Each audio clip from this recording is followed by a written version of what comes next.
or I begin right away. Can you hear me? Yes.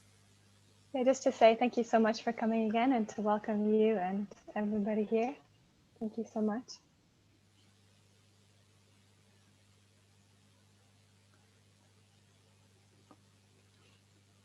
Okay, Jennifer, which means I begin.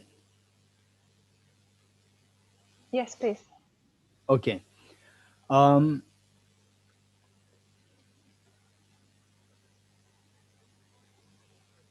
taking on screen sharing you may. Okay. So before while the our staff is working on the screen sharing, um, first, as always,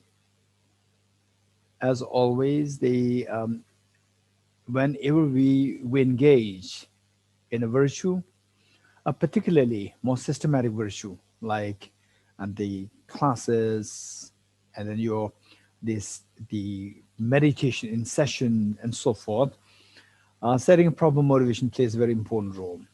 So, for that matter, three things to keep in mind. One is the refuge field to visualize all the enlightened beings, the Buddhas and Bodhisattvas in front of you, and in the space in front of you, and they're so loving, caring, embracing.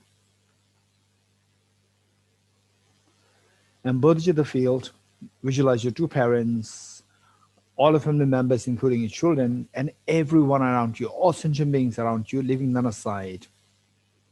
And here, um, imagine that you are like the mother, and all others are like your children.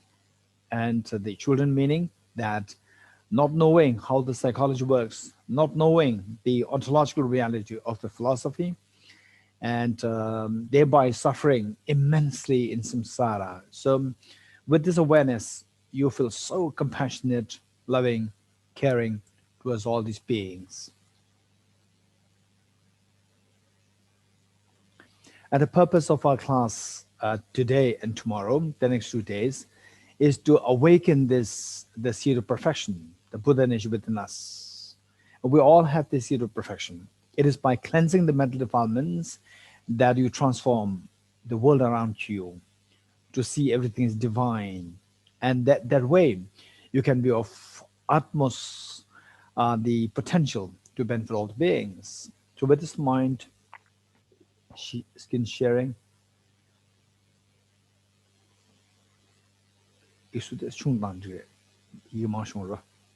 okay, um, and you are leading this, and all beings are joining us. So let us all say this together. And teach by great compassion, you taught the immaculate dharma to dispel all perverted views. To you, the Buddha Gautama, I pay homage. And teach by great compassion, you taught the immaculate dharma to dispel all perverted views. To you, the Buddha Gautama, I pay homage.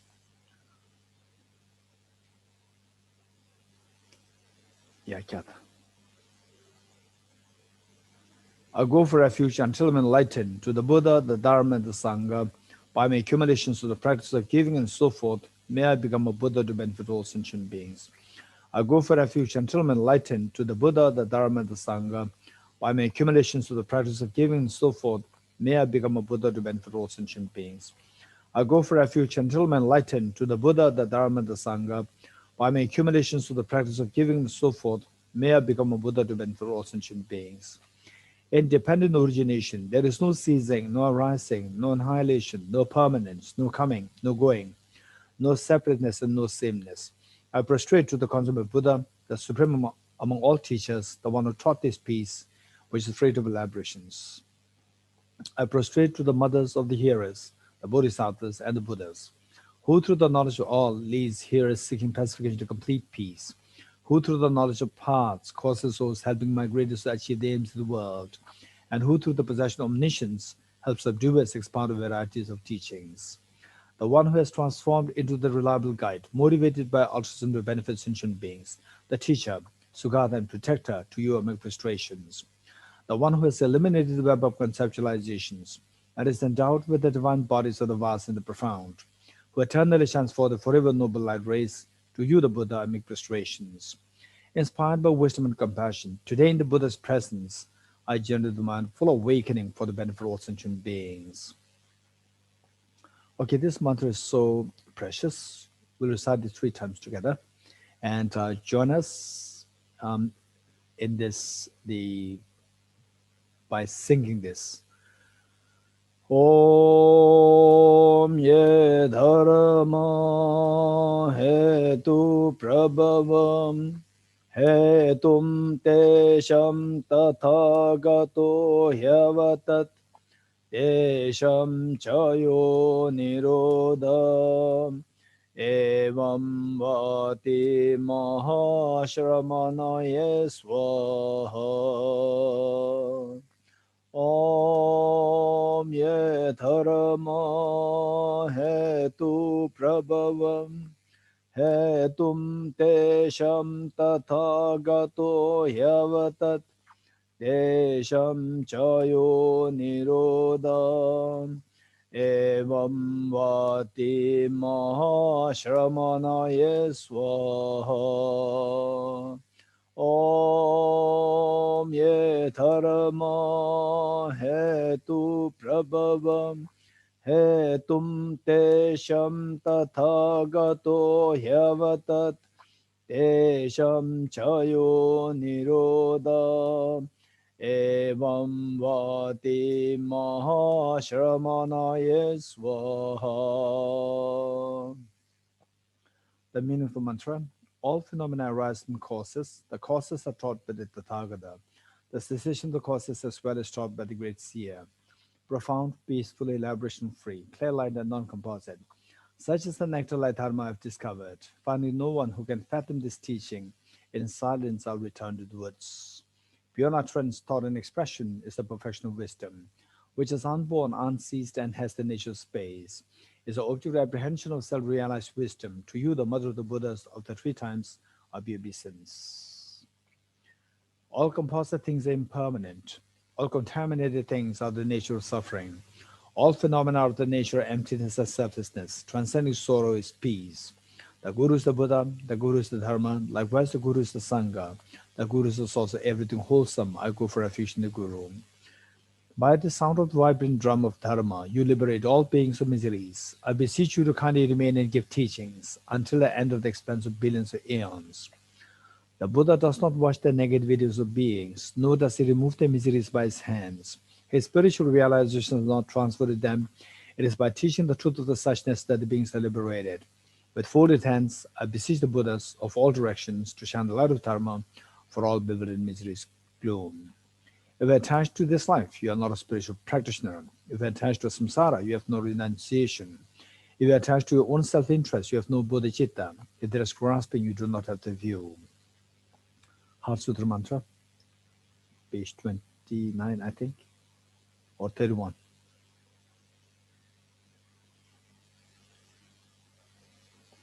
Page 31. Okay, good, thank you.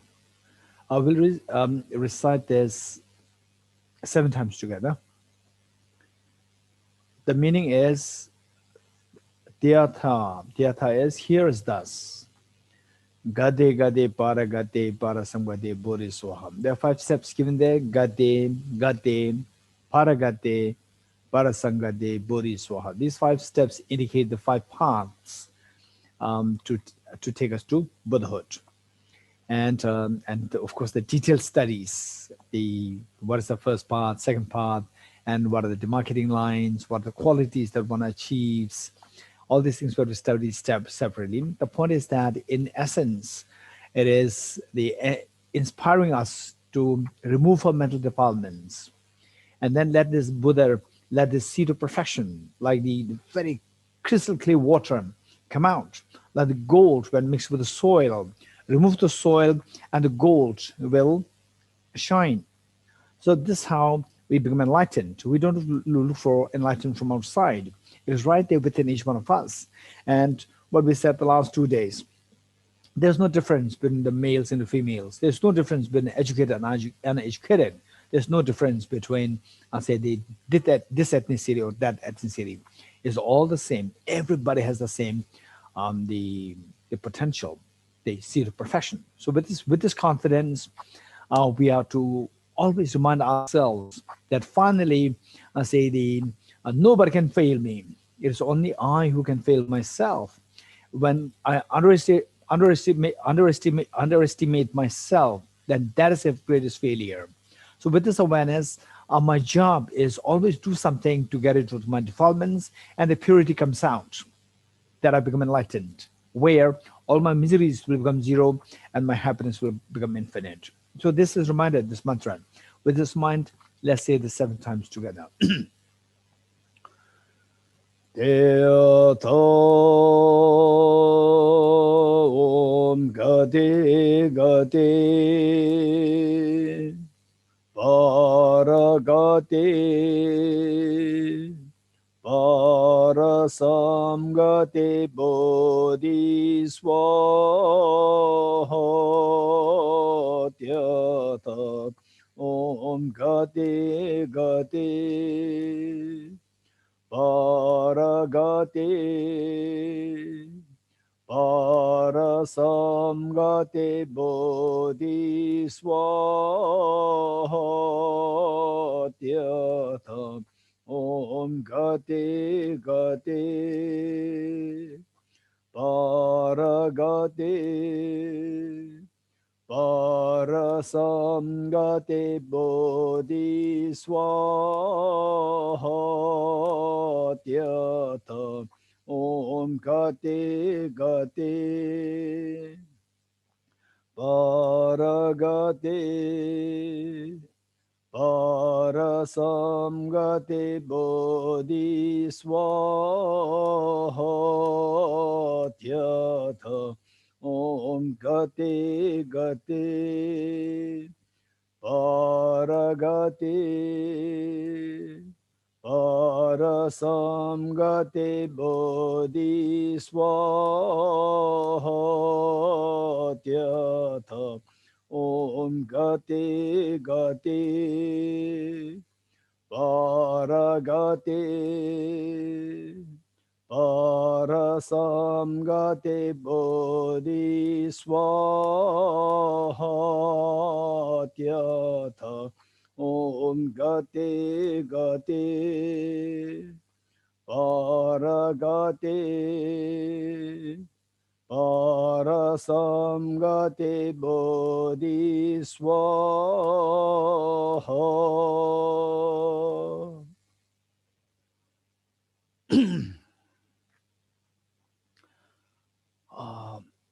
Okay.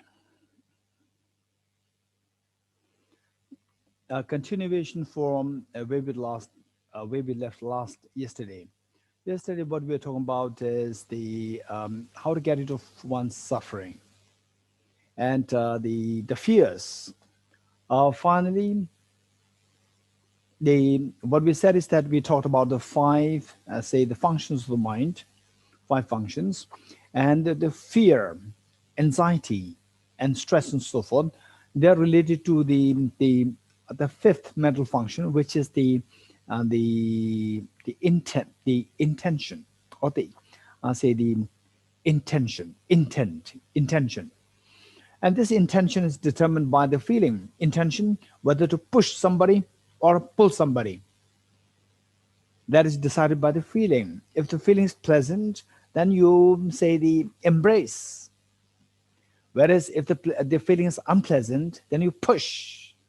We don't want that. This is how the intention works. And finally, our manifestation. For example, say I move my hands like this. So there, the intention to move my hands, and so all whatever we do. So these are all directed by the intentions, by our intentions, and these intentions are determined by the feelings, and these feelings are determined by the discrimination. This is what we learned yesterday. The key the key thing which you learned yesterday is that how to get rid of this, the stress, anxiety, how involuntary movement of the mind, pull and push, involuntary movement of the mind, pull and push, that is all decided by the feelings. And these feelings are determined by the say discrimination. This is what we learned yesterday. And The discrimination is a cognitive aspect of the mind. Cognitive aspect. For example, okay, these are beautiful flowers. Beautiful flowers. This is a cognitive thought process. Or beautiful the flowers. Then the pleasant feeling comes. With the pleasant feeling, you just keep. They say, you just want to keep looking at it or like to grab at it. So this is how it works. With this mind, the if you're able to think properly, then we come to realize that okay, so there's this stress, anxiety, and some people go through acute depression. And the when we learn about in the Buddhist psychology how the mind works, and same the some people because of this acute depression, they they may be highly learned and yet they go through acute depression. And then some people they don't really understand it, and they think that what's the point of being a highly great being a great scholar or a learned. You learned a lot and then you cannot really translate into that into your say, being. It's not that easy. It's not that easy. When the depression sinks in, it's acutely complicated thing. It can happen for multiple reasons, for many reasons. So the point is that I say the if you know the psychology so well, so when this feeling, finding the feeling which decides your actions, depression usually they just reject people, reject the environment. You want to keep yourself by your, the alone, enclosed, and so forth. You don't really want to meet with anybody. So that very unpleasant feeling is already there and it aggravates. So that feeling decides. Feeling makes you to not to meet with other people. This is what is happening. And finally, this feeling decides. And this feeling is decided by the cognitive thought process. So therefore, the point is that of course you have the I'm sure you will have many questions.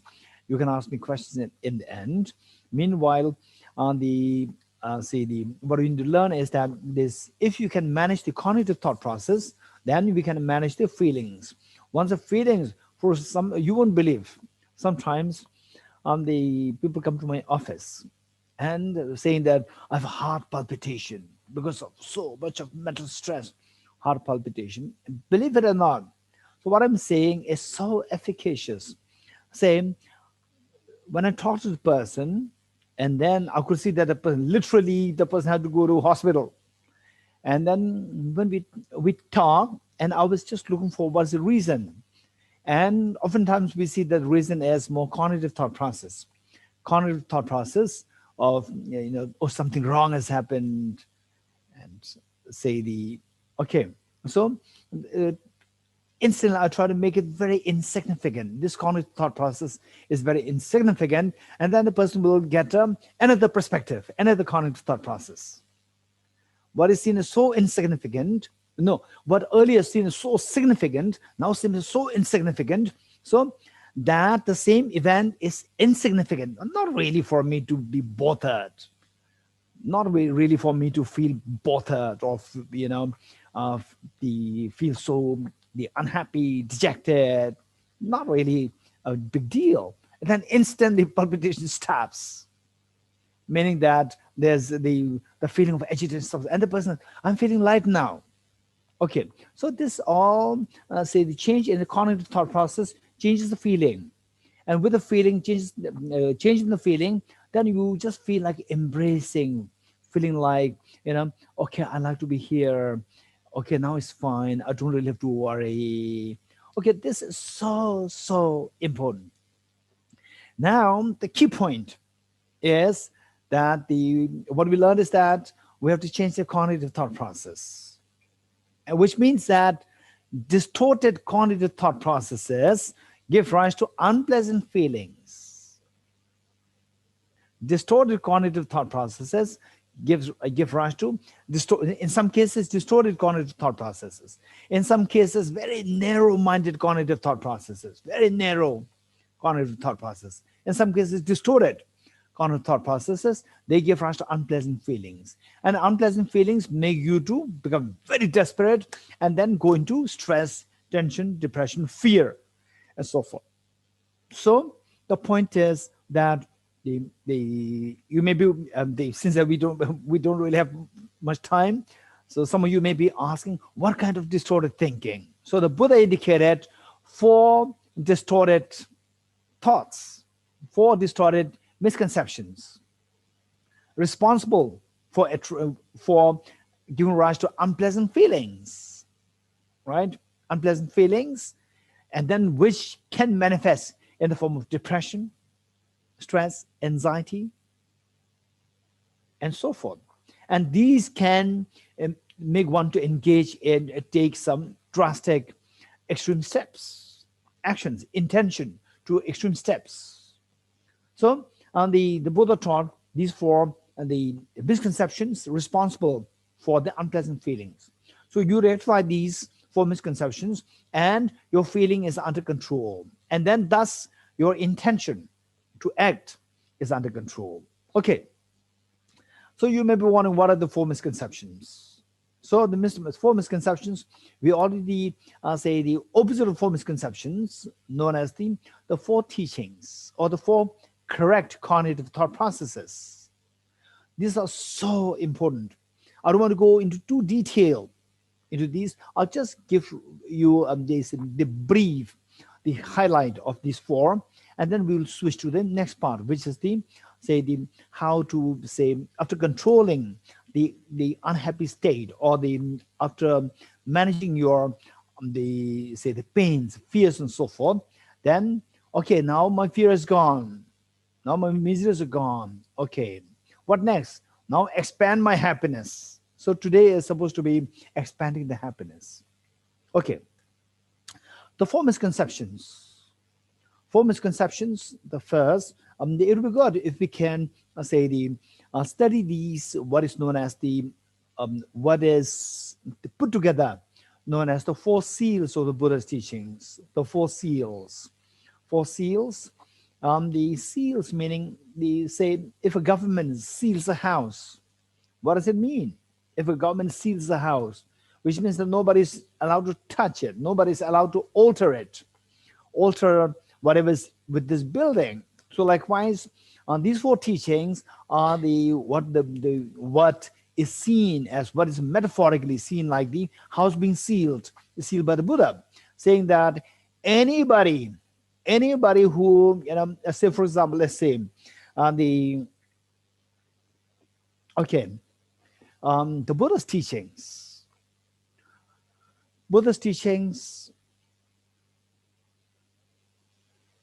the teachings of the Buddha, they are very unique in ways of being extremely practical, number one. And then the ground for the teaching of the Buddha is compassion and the practicality.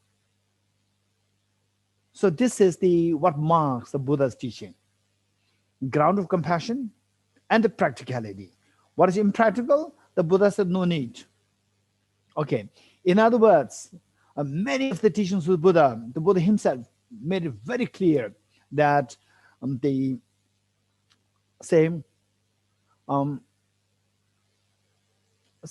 monks, because in those days, for many reasons, not just one reason, for many reasons, the monks advised to have just the meal in the midday, and then the evenings, no solid meals. That was the advice. And then the issue came up that somebody was sick, a monk was sick. And the Buddha said, if you are sick, you have to eat food in the evening. So practical, grounded on compassion. So be it the Mahayana teachings, be it the Theravada teachings, be it any teaching of the Buddha, the ground must be compassion. If the compassion is missing, it's not a Buddha's teaching. Let us not forget this.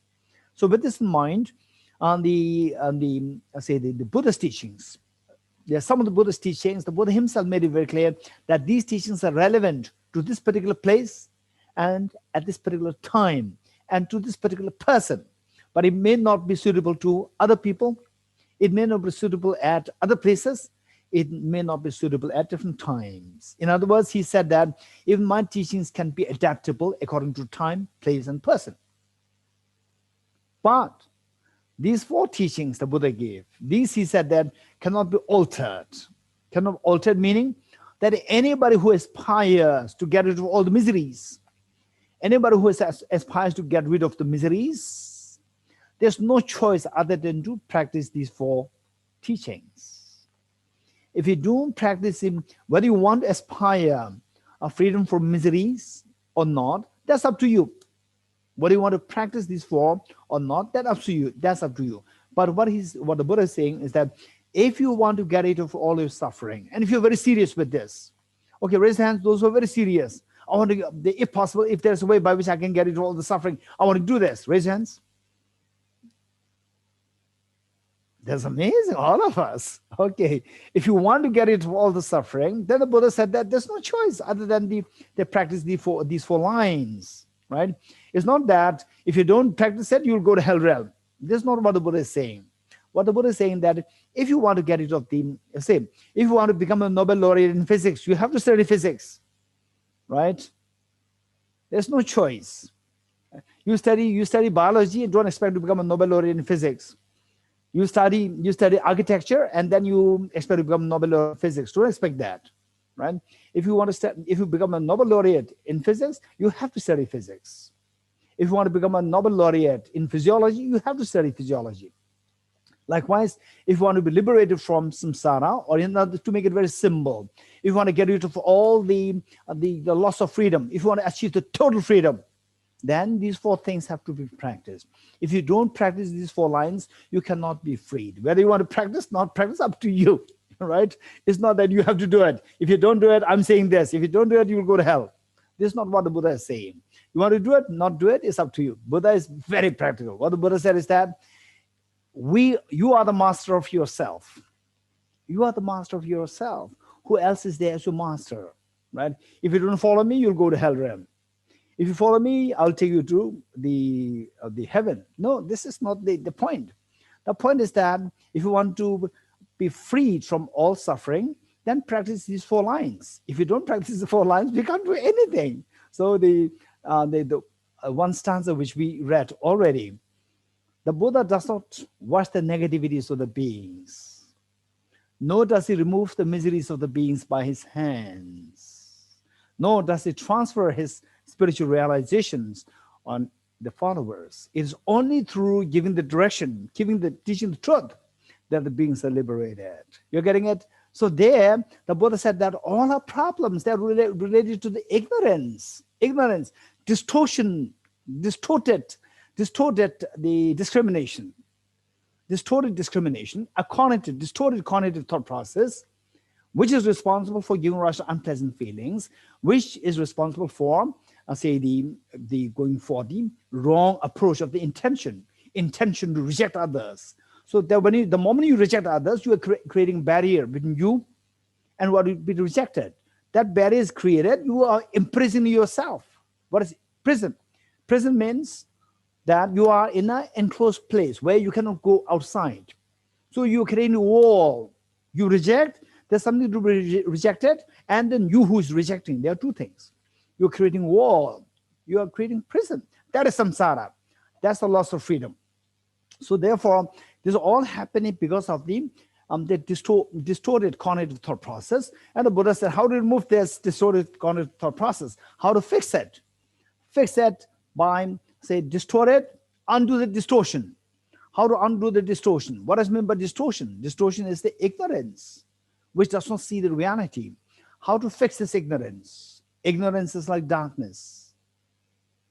Just as the darkness can be eradicated by the light, it is only through introducing the light of the wisdom that the darkness of ignorance can be eradicated. So how to introduce the light of the wisdom? What is meant by wisdom? The wisdom is the discerning mind, whose apprehension of the object tallies with the reality. What's the next question? What's the reality? So the Buddha said that the beings will be, you are the master of yourself. Who else is there as your master? The one who sees the reality will be liberated and is the wise. And likewise, the stanza which I just said, that the Buddha does not watch the negativities of the beings, Nor does he remove the miseries of the beings with his hands. Nor does he transfer his spiritual realizations to others. It is only through his teaching the truth that the beings are liberated. So he teaches the truth. The truth, you see the truth, and the wisdom is born in you. This wisdom curbs the ignorance. Once the ignorance is curbed, then the distorted discrimination is fixed. When that is fixed, unpleasant feeling is fixed. Pleasant, it becomes pleasant. When it becomes pleasant, then the intention is very conducive, is very suitable. It accords with the temperaments. It accords with the intention of the. It accords with the say the wish aspiration of the beings. So that is where you feel the total freedom. Okay. So what are the four? Say what are the four misconceptions to be fixed by the teachings of the Buddha, by teaching the truth, the four levels of truth. The first one is the misperceiving impermanent phenomena as permanent. Misperceiving impermanent phenomena as permanent, number one. Number two is misperceiving suffering as happiness. Number three, misperceiving the selflessness as of selfhood. Misperceiving selflessness as of selfhood. And finally, the misperceiving impurities as pure. Okay, let me say this again. Misperceiving impermanent phenomena as pure. Impermanent phenomena as permanent. Misperceiving suffering as happiness. Misperceiving impurities as pure. And finally, misperceiving the selfless nature as of selfhood. These are the four misconceptions. I like to quickly go through these four. Had it been the case that we have more time, we have to go into detail. Each one of these four in great detail. Okay, let's say misperceiving the impermanent is permanent. How that? Of course, what is impermanent? For let's say this flower is very beautiful. It's very not too fresh, 1 day old, but it's still good. It's impermanent. It is impermanent. This is reality. But if we see this as permanent, then problems arise. Problems arise when you see things as permanent. Whereas right from the beginning, if you're aware that this is impermanent, so if something goes wrong to this, your mental agitation is going to be much less. You're getting it?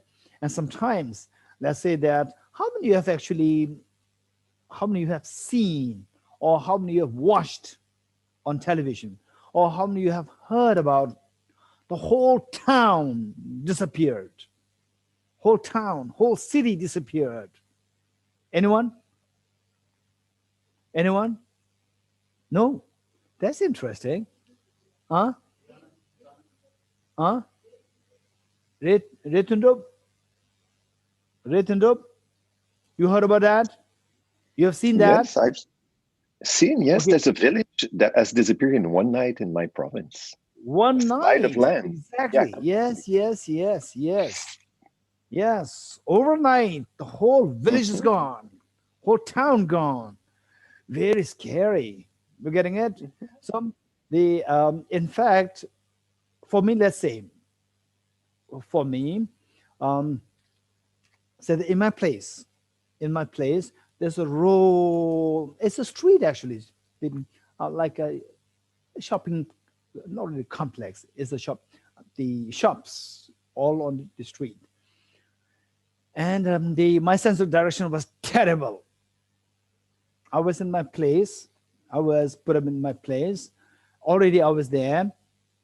It was already like few months. Still, I get lost around that place, right? In the night, I have to ask the people, okay, am I going towards my place or towards away from my place? I have to check. I have to ask the people there. And you wouldn't believe that I was already there for like several months. Okay. My sense of direction was terrible. So I need what I call that, landmarks. I need landmarks. So one of my landmarks in that place was a Samsonite on the back shop. Oh, Samsonite is a very standard company. So this company will not shut down easily. So I see there's a permanent spot. It's a permanent thing. Denmark. So one time, so I have to go to, okay, around that place, I have to go to a place very close to that. And I went there. I went there and I could not locate this place at all, this shop, Samsonite shop. I could not find it at all. So that's supposed to be my permanent landmark. I could not find it. And then I was looking for it. Still, I was looking for it. Other people can easily, okay, now this shop has been replaced by something else. But for me, still, I was struggling. And then finally, I realized that the shop was gone, something else, another shop came into being. And then what was the feeling inside me? The feeling of impermanence. Because I use that as a permanent mark for the location. And the feeling is very strange feeling. The feeling to see that it's gone, it's impermanent. The feeling of the hollowness, the meaninglessness, uncertainty that came into being, right? Okay, so the point is that if we are saying, okay, earlier, I'm sure many of you have that experience, except for the very young ones in your 20s. Then it can be exceptional. Otherwise, the 30s, 40s, you have the experience. The mobiles, when they first came, right? So we have a sense that it should last for me like 10 years or 20 years. That was what was in our mind. And then nowadays, these mobiles, you use for 2-3 years and finish, get a new one. Otherwise, you have to update so many things. So that sense of impermanence. So therefore, some people, smart people, they buy very cheap mobiles, right? They don't really buy iPhone 11, iPhone 12. They don't really go for these things. They say that finally, you have to discard them in 1 or 2 years' time. That's very sensible. There's awareness of the impermanence. So if you're aware of the impermanence, it makes your life so easy.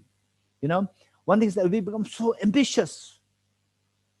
We are being so ambitious, and then when things don't turn up to your expectation, then we feel shattered, right? So whereas if you know that this is impermanent, that is impermanent, then our obsession to things is not going to be as intense.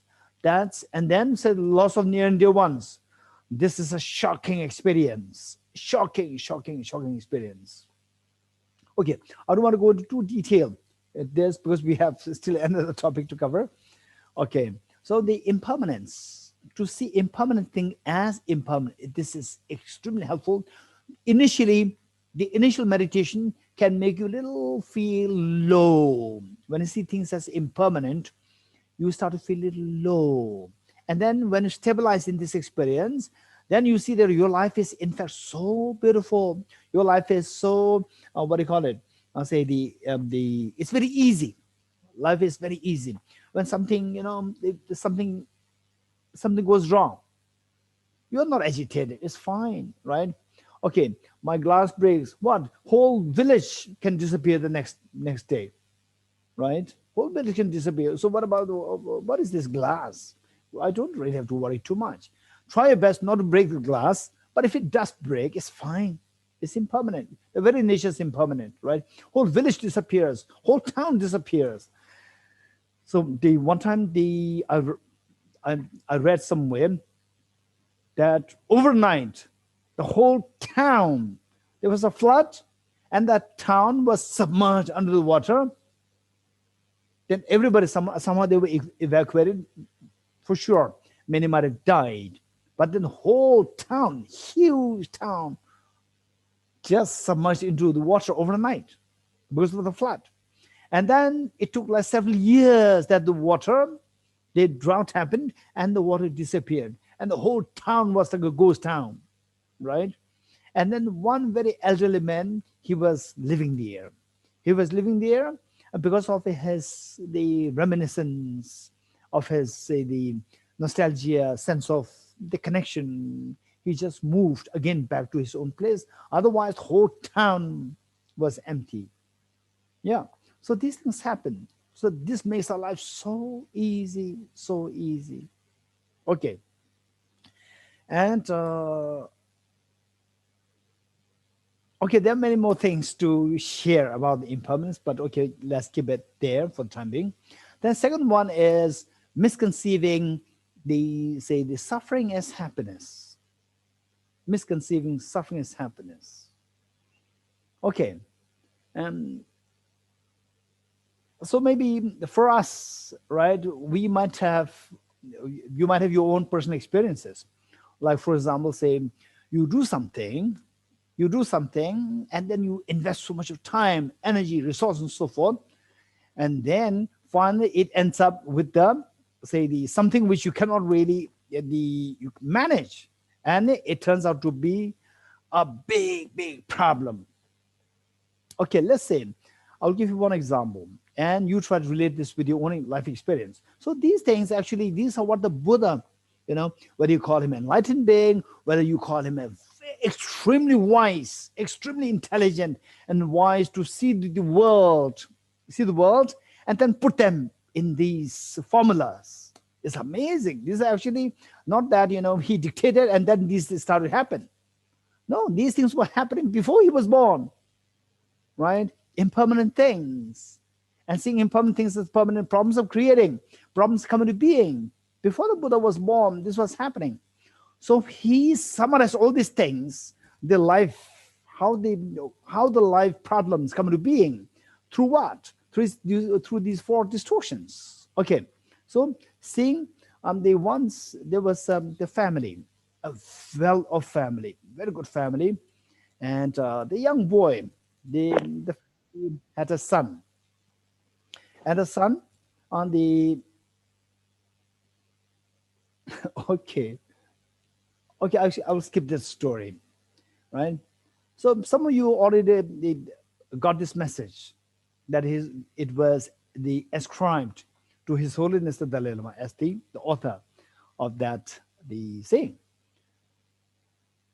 People work so hard for money, sacrificing the health. Right? I'm sure many of you read it already. People work so hard to get money, sacrificing their health.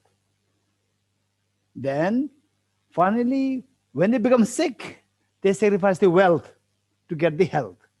So what's the point? You're getting it. First, you sacrifice the health to get money, right? When you lose the health, then you get the wealth. To get the health, you sacrifice the wealth. So what's the point? And then meanwhile, your life is gone, right? This is so true. This is so true.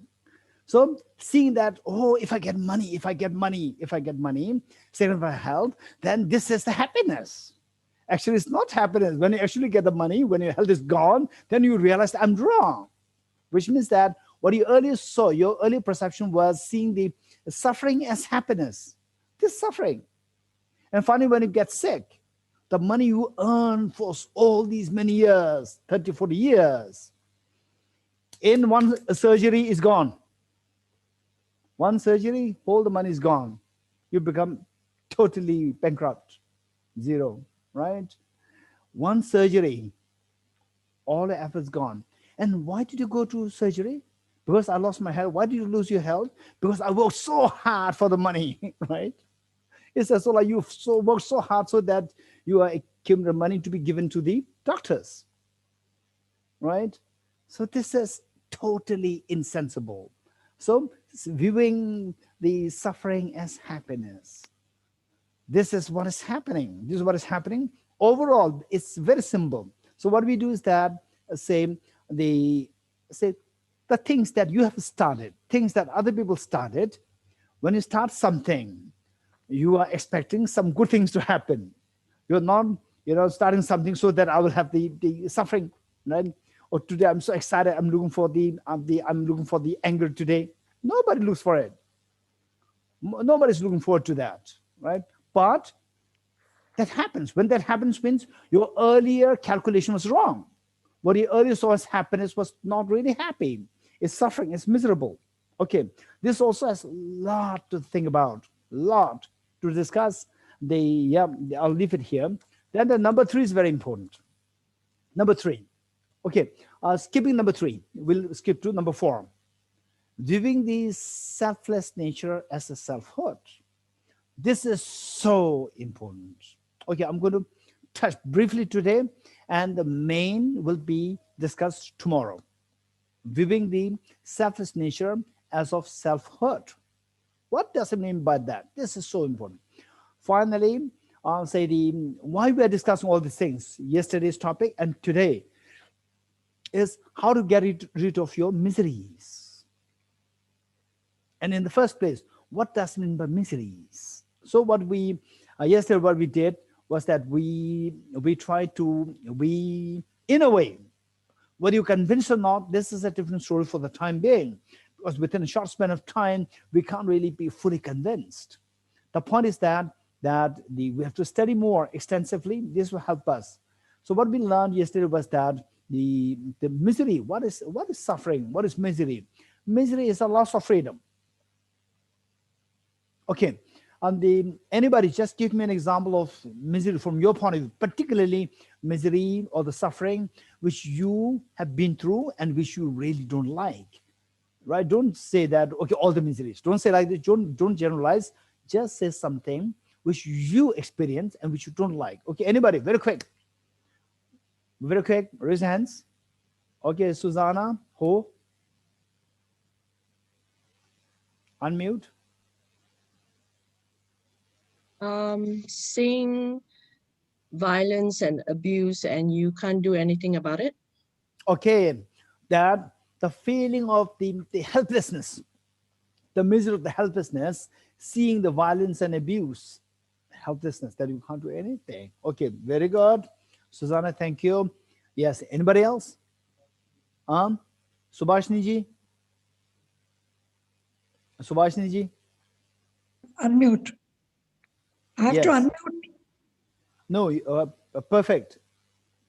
I can hear you. Sorry? I can hear you. Okay, you can hear me? Yes. When you go through physical suffering, immense physical suffering, then Okay. that is misery. Immense physical suffering. This is misery. Very good. And maybe the last one. Anybody? Last one? Okay, Smita ji? Losing a parent, my dad. Losing a parent is so acutely painful. Losing a near and dear one is so acutely painful. Okay, let's see. So all these miseries, I said that miseries, what does it mean by miseries? In short, what we said is misery is a loss of freedom, right? Let's say what Susanna said, that feeling helpless, feeling totally helpless to see the abuse and the violence happening around. I don't want to see these things happening, right? I don't want to see these things should not happen.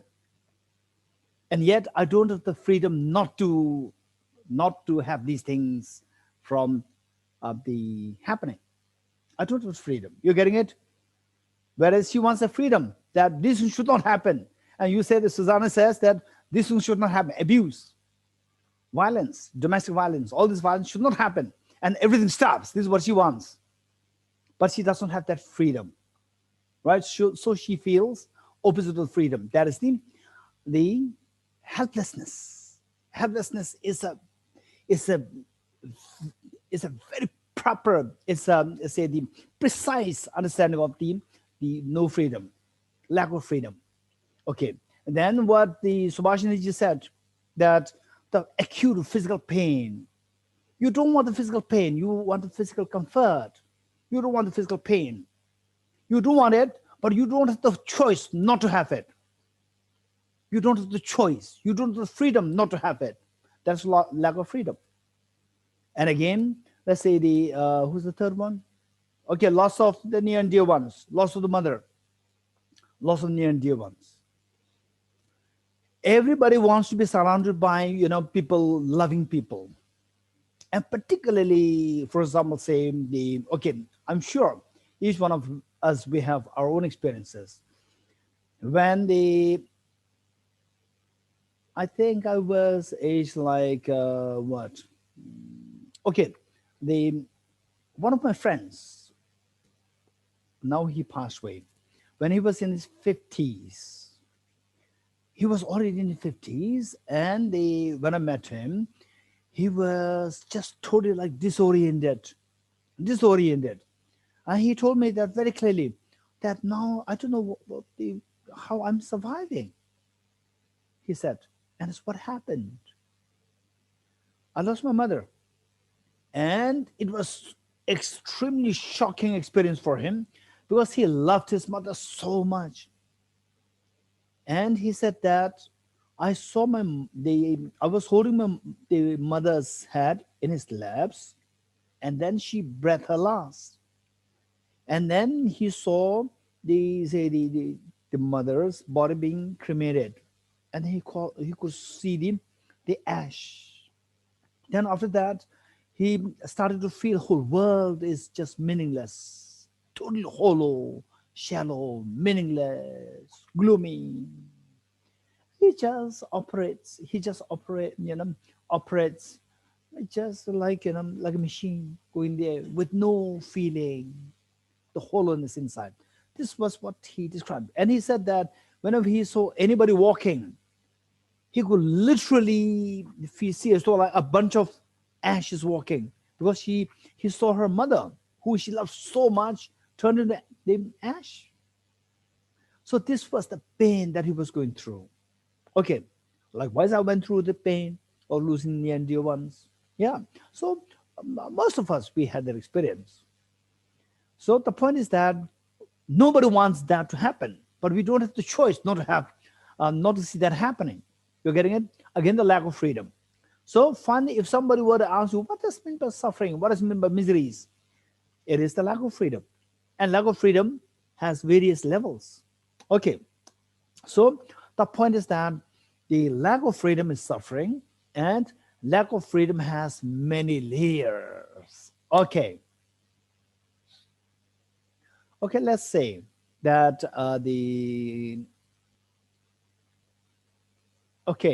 Smithiji said the loss of the mother is a pain. And then Susanna said that helplessness to see the violence and abuse is a pain. And Subhashini said that the physical pain is the miseries. Tell me, what is that thing which pervades all these three things? What is, there are many things which these three things share in common. Anybody would like to share with us as to what is one thing which is so unique and yet it pervades all these three, the things, experiences? Anybody? Okay, Sureshji. Considering things are permanent. Okay, one is that things are impermanent. Very good. Then Ryla? Unmute. Ryla, unmute. Yes. Yes. Right view. Meaning? Right view. Meaning non-attachment, view of emptiness. What I'm saying is that, yes. What is that thing which is common in these three pains, these three problems? What is that thing? Okay, common? sorry. Mm-hmm. Okay, Zarina? Lack of control, Geshe. Lack of control. Lack of control. Yes, that's true. Lack of control. Okay, anybody else? Annie, you want to? Okay, Josephine. We let our own feeling. It's my feelings, they go into it. Okay, that they associated with the I is problem with that I feel the problem. Yes, that's true. Thank you. Anybody else? Okay, I wish this class is, for longer, for more number of hours or for more number of days, because it's very rich. The answers are so beautiful. Okay, the Bhavani, Delhi Bhavani.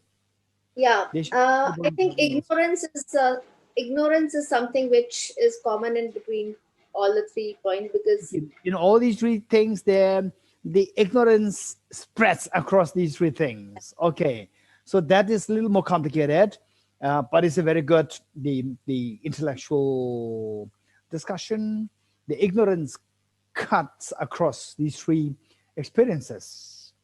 Okay, we may ask, anybody may ask, how, right? This comes a little later. Anybody else? Anybody else who likes to share? Okay, Sireng.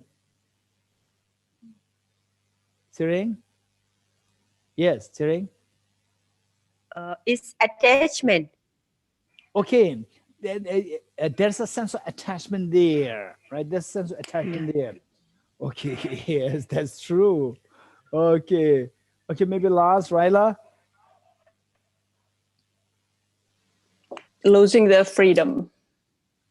Losing the freedom, losing control, losing freedom. Very good. Okay, so today we're going to just give the highlight of the, say, in what way losing freedom is suffering, and losing freedom has many layers, and what's the subtlest level, right? We try to identify this, and then tomorrow we'll go into more detail. But of course, in the monastic universities, this question, what's the subtlest level of the loss of freedom, right? Loss of freedom. And then what the Pavani said, that ignorance is what undercuts these two experiences. So these two are more like, they share the same ground. And this is what the monastic university members, the monastics, they study for like years and years, study, reflect, and meditate on. And then this group, Root Institute, our group, we're going to study, reflect, meditate for 1 hour tomorrow and finish, right? We are very lucky, right? Others take like years and years, and we do it just for 1 hour tomorrow. No, 1.5 hours tomorrow. Okay, this is very important.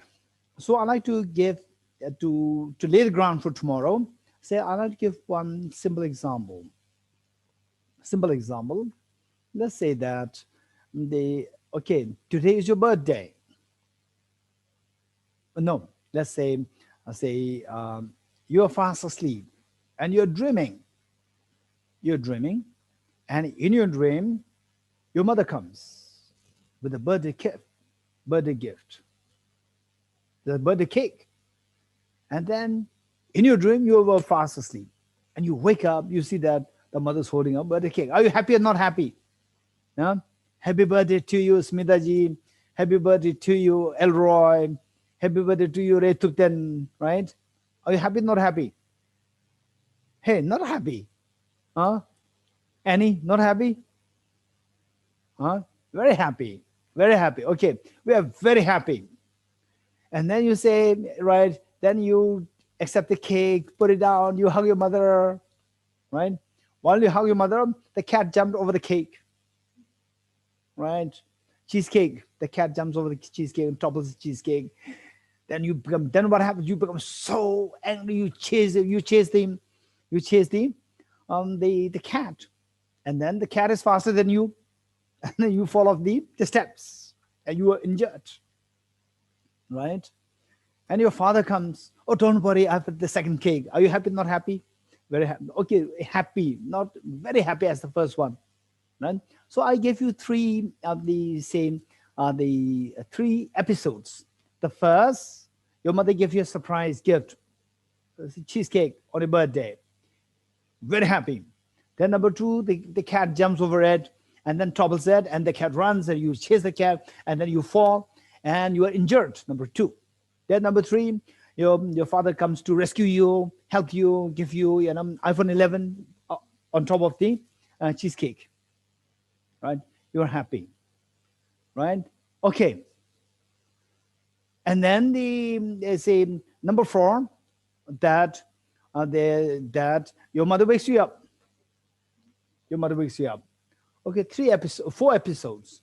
Of the 4 episodes, you tell me, which do you like the most? Just raise hands. Okay, Susanna Pindo, number 4. Okay, very good, thank you. Okay, how many of you like number 4 the most? Raise hands. Okay, many of you. How many like number 1 Okay. Okay. Very good. And how many like number 3, where you also get the iPhone 11, Stephanie? Okay, Elroy. Okay. Good. Those of you, okay, let us all listen to those people who said that I like number 4, right? Instead of number 1, instead of number 3, number 2 is terrible. Nobody likes it. Instead of number 1 and number 3, say some people like number 4. So tell me, there's somebody who raised your hand for number 4. What do you like number 4 the most? Ray Tundo, unmute. Yep. Well, being woken up by the mother. That's it. You said the number 4. Your mother wake you up. Number four. So they waking up. So why waking up is better than number 1, where you get the cheesecake? Number 3, where you get the iPhone 11. Because when you wake up, you see that you were in a dream. So there's nothing to worry about. Okay. But in the case number 3 also, there's nothing to worry about. You get iPhone 11. That's better than, right? Not getting anything. No, it still is a dream. It still is a dream. Matter. As long ignorance is bliss. Ignorance is bliss. You are still in bliss. It's better to have the bliss than no bliss, right?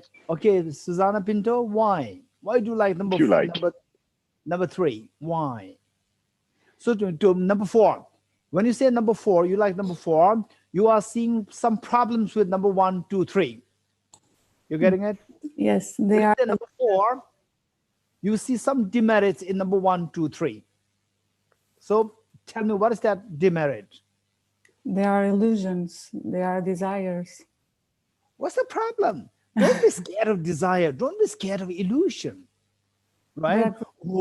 Because I learned it from when I was a child. Have no desire. Desire is evil. I learned it. So therefore, I don't do it. This is more like dogma. You're getting it? But I'm not saying that what Susanna Pinto is saying is dogma. What I'm saying, if this is our attitude, no desire. Desire, I learned from the school time.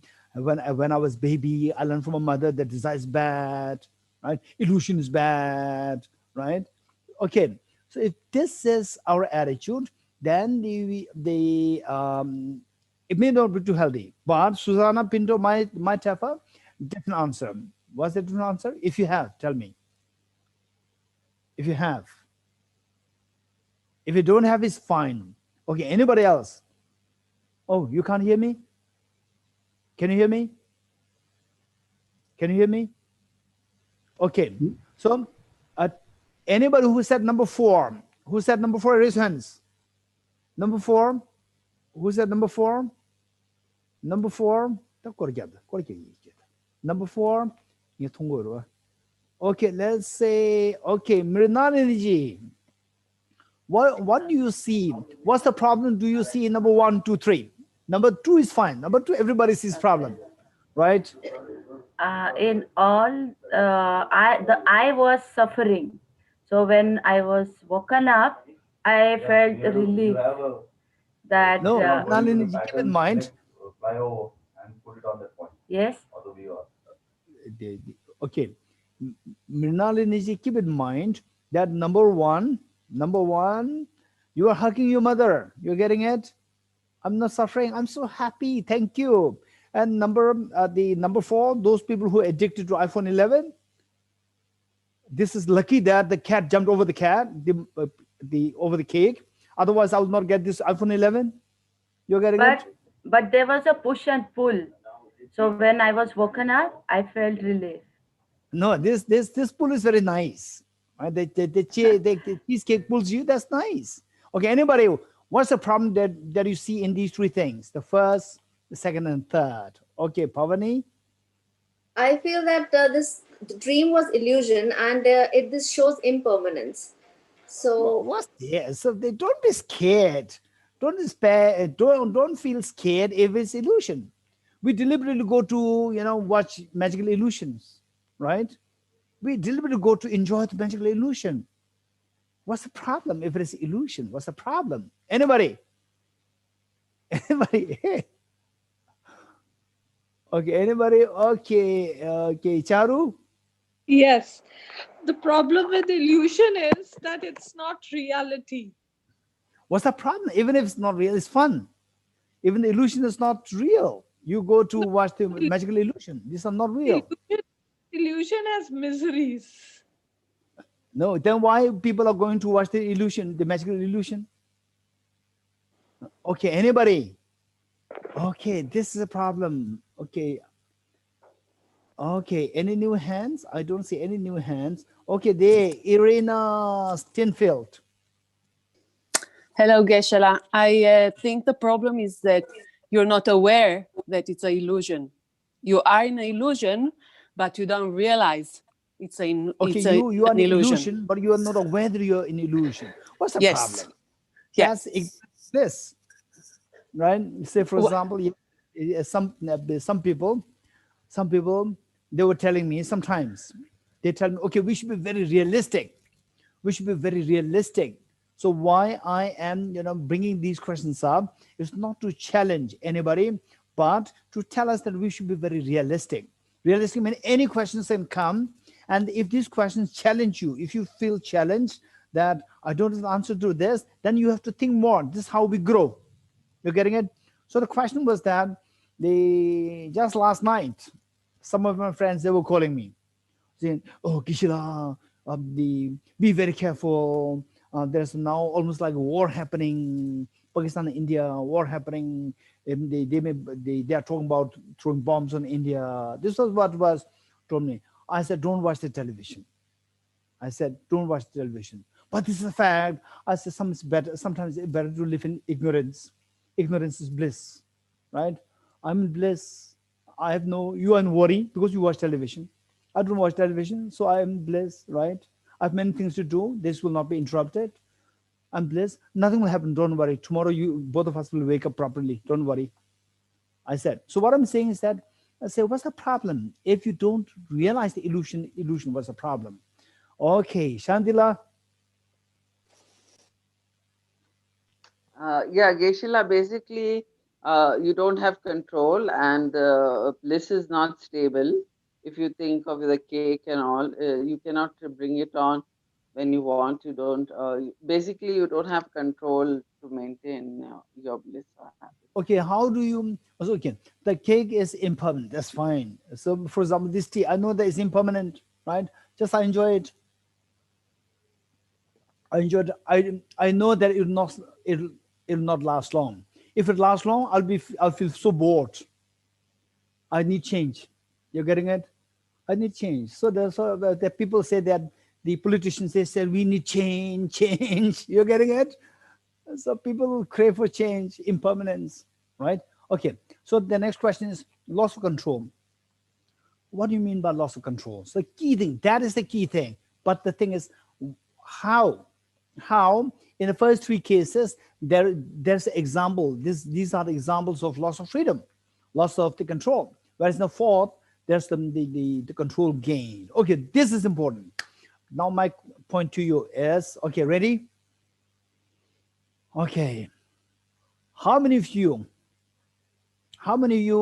had the honor of having seen His Holiness the Dalai Lama, say his real face, not just on television? Raise hands. Very good. Okay, now, how many of you like to have a dream of His Holiness the Dalai Lama? Okay, how many like to have a dream of His Holiness the Dalai Lama? It's not complete. Okay, listen. How many like to have the dream of His Holiness the Dalai Lama, where His Holiness invites you for a cup of tea? How many like to have this dream? Raise hands. Very good. Everybody likes to have this dream. Very good. Okay, my next question. How many of you will have this dream tonight? Raise hands. How many of you will have this dream tonight? Sureshi, you will have this dream tonight? Oh, Kumpirla, you will have this dream tonight. Oh, I'm not asking how many of you like to have this dream tonight. My question is, how many of you will have this dream tonight? Why not? It's a very pleasant dream. It's a very pleasant dream. Why not? Why not? Why don't you have this pleasant dream tonight? Why not? If there's one dream which I'm sure, I bet, if there's one dream which you like to choose, you will choose this dream of having His Holiness, having the audience with His Holiness the Dalai Lama, and in the row, you come in the row, right, in queue, and His Holiness picks you up and say, hey, let's have a cup of tea, right? And then, yeah, this is amazing. Why not you're going to have this dream? Why not? Raise hands. Why not? This is my question. Why not? Why not? Why not? Raise hands, raise hands, raise hands. Why not? Raise hands, raise hands. Why not? Why not? Okay, Kim Lu. Kim Lu. Unmute. Unmute, Kim Lu. Okay. I'm saying we cannot control whether we're going to have the dream. We just would like to have the dream. Yes. Right? Okay, this is answer. You're getting it? All these three dreams. The first one is very pleasant, where the mother comes with the cheesecake, and it's so pleasant dream. Number two, nobody wants that. Number three, then the father, on top of the cheesecake, he adds a mobile iPhone 11. Wow, it's amazing. Particularly young boys and girls who are so, so crazy after iPhone 11, now waiting for iPhone 12. It's a very pleasant dream. But what cuts across these three dreams is that this is a dream. What's the problem with this dream? That we don't have a choice. We cannot decide which dream. So that is not in your hand. Remote control is not in your hand. You're getting it? Remote control of the dream is not in your hand. That is a loss of freedom. Loss of freedom is suffering, right? Okay, so in the second case, there's a loss of freedom. I don't want this cheesecake to be spoiled by the cat, but the cat spoiled it. So loss of freedom. Now with the first and second, you like it, but there was a dream. You did not create it yourself voluntarily. It happened, right? Which means that the remote control of this dream is not in your hand. Even with the pleasant dreams, the problem is that it is illusion, which is not in your hands. You're getting it? Because it is not in your hand, anytime a bad dream can happen, a nightmare can happen. Because it is not in your hand, anytime that can be followed by nightmare, which is a disaster. So how to make sure that you are not being tormented by nightmare? How to make sure that you are not going to be tormented by nightmare? What should we do? Raise hands. No idea? Hey, right? Say you have this pleasant dream where, okay, they share in. You know what to say? Yes, Geshe-la, wake up from the dream. Wake up! You're getting, wake up! Wake up! Don't give in to the dream. You're getting it? So the dream has no say on you. Dream has no say on you. That the dream does not have any say, meaning that it cannot decide whether you are suffering or not suffering. The dream should not have the remote control. You should have the remote control. Wake up from that dream. Irina? I think it's, yes, it's very good to wake up from the dream, but in case you cannot wake up from the dream, just realizing this is a dream, it already takes all the suffering away. If you're just aware this is a dream. So you know, okay, it's just a dream, it's gonna end, it's okay. In the dream, if you are aware of the dream to be dream, is what I'm saying? Yes, yeah. Okay, which is easier? In the dream, you will learn that, okay, this is a dream, or wake up, which is easier? Raise hands, anybody? Okay, Mridnalini. Waking up is easier. Waking up is easier. Irina, which is easier? Irina? Is it easier? Sometimes it is. If the dream is so scary and it's horrible, then you can wake up. But then you already, when you're waking up, it's because you already know you're in a dream. So you can't stand it. So you have to wake up. First, you have to realize it's a dream in order to, I think, wake up. Okay, so then now, Irina, the point is that I agree with you that it's not easy. Because it is not easy, we have to take another session tomorrow. How to wake up. You're getting it? This is what I'm going to do tomorrow. But in the monastic university, if you really want to wake up, tomorrow is going to be just a trailer, movie trailer. You're getting it? Trailer is not the real movie. If you really want to go for the real movie, then you have to join Nalanda Master's course and Nalanda Diploma course offered by Tibet House. And FBMT has many courses. You have to join these courses. You're getting it? If you really want to wake up, okay, tomorrow is going to be trailer. Okay, how to wake up? Wake up, then your problem is over. You're getting it? With the bad dreams, so much of pain is gone. And even the pleasant dreams, there is mixed with the, one is a pleasant and it is mixed. It's mixed with the ignorance. That loss of freedom is there.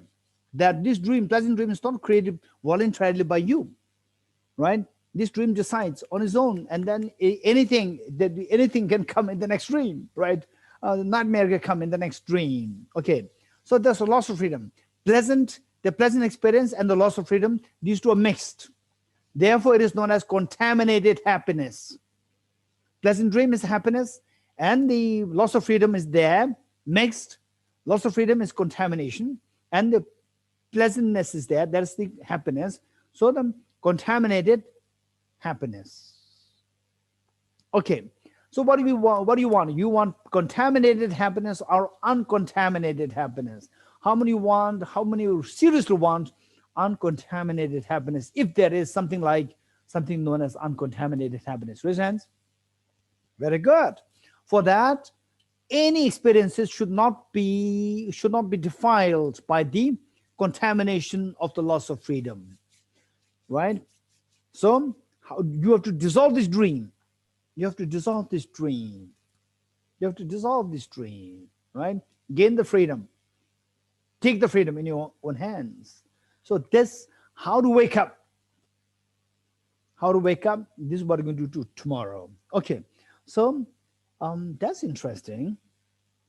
Tomorrow is the last day. Okay, so now we have only about 15 minutes, right? For the okay, I'll just briefly touch on this. This is so precious. Actually, today's topic is something which is so close to my heart. I don't mean to say that I really manifest or embody these qualities, but this is something which is so close to my heart. Really appreciate this, which is known as unconditional love, right? To what extent I can do, that's a different story. But at least this is what is so appealing to my mind, unconditional love. To love everyone unconditionally is so beautiful, right? Okay. Okay. Again, it's a psychology. I say this psychology. Say, for example, say, finally, what I want is, as we see that I want to, if I ask you, what do you want? If I ask you what I want, then some category, some of them would belong to this category, that I want to get rid of my suffering. And some of them will belong to the category, I want to enrich my happiness. For example, somebody who is struggling with poverty, no food to eat, no medication, and so forth. So there, you are struggling to get rid of your problems. Who already have good food, health, insurance, so forth, then they want to multiply the wealth, right? That is to expand their happiness.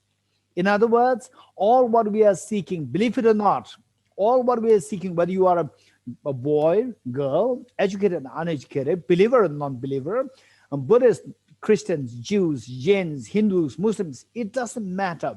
Everybody is seeking these two things, to minimize my suffering and to expand my happiness. This is the universal aspiration. Let's not forget this. So the first part, how to get rid of these miseries. Miseries, what we learned is the loss of freedom. And the subtlest of the loss of freedom is by being in the dream. How to get rid of the subtlest of the miseries, subtlest of loss of freedom is by waking up. How to wake up, that we'll do tomorrow. So that is how to get rid of the fears, how to get rid of the miseries. Number two is how to expand my happiness. How to expand my happiness, right? Okay, this is so important. Let's say that again, experience the happiness that you want, experience of expansion of the happiness is also a mental phenomenon. Do you agree with me or not? Expansion of happiness is also a mental phenomenon. How many agree with me? Raise hands. Okay. How many of you, okay, seems like many of you agree with me. Very good. Okay. Now, this is very strange. Say, at the time of Buddha, there was one gentleman who started to go to commit suicide, to jump off the cliff. And the Buddha came to know about it, and the Buddha came to rescue him. And he was telling Buddha, why are you rescuing me? I want to die. I don't see any meaning in my life. And then Buddha gave some teachings to change his discrimination, to change his perspective. And then he said, once his perspective was changed, then the feeling that he was getting happened to become very light. He started to feel the lightness.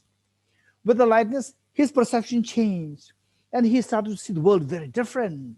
He started to appreciate the small streams falling off the cliff.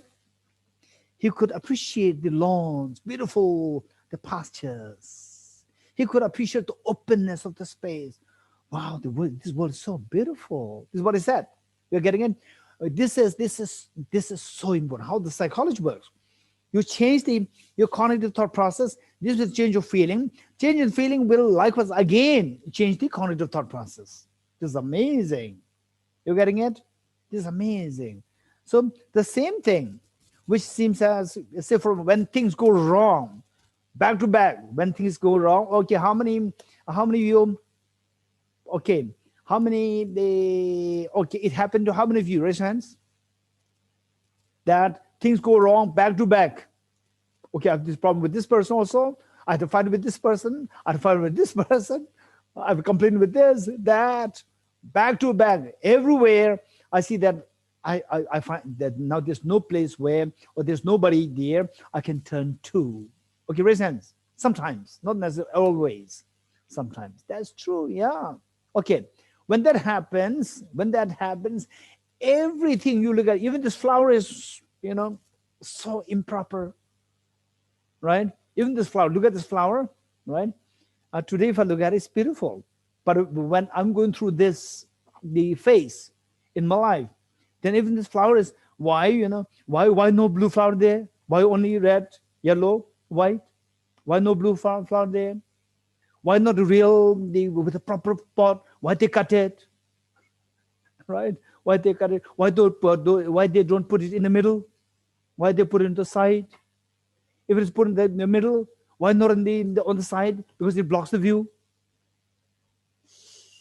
Whatever you do, you can see problems. When things go wrong inside, when the feeling is unpleasant, everything is wrong. When feeling is pleasant, everything is beautiful. Right?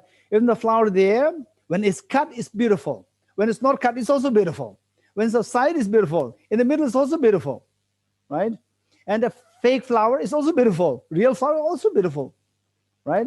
And the flower, say this flower, I give the example and I put it in front, not in the basket, it's also beautiful. Whereas if my feeling is not beautiful, if the feeling is unpleasant, then if I put it on the table, you will shout at me.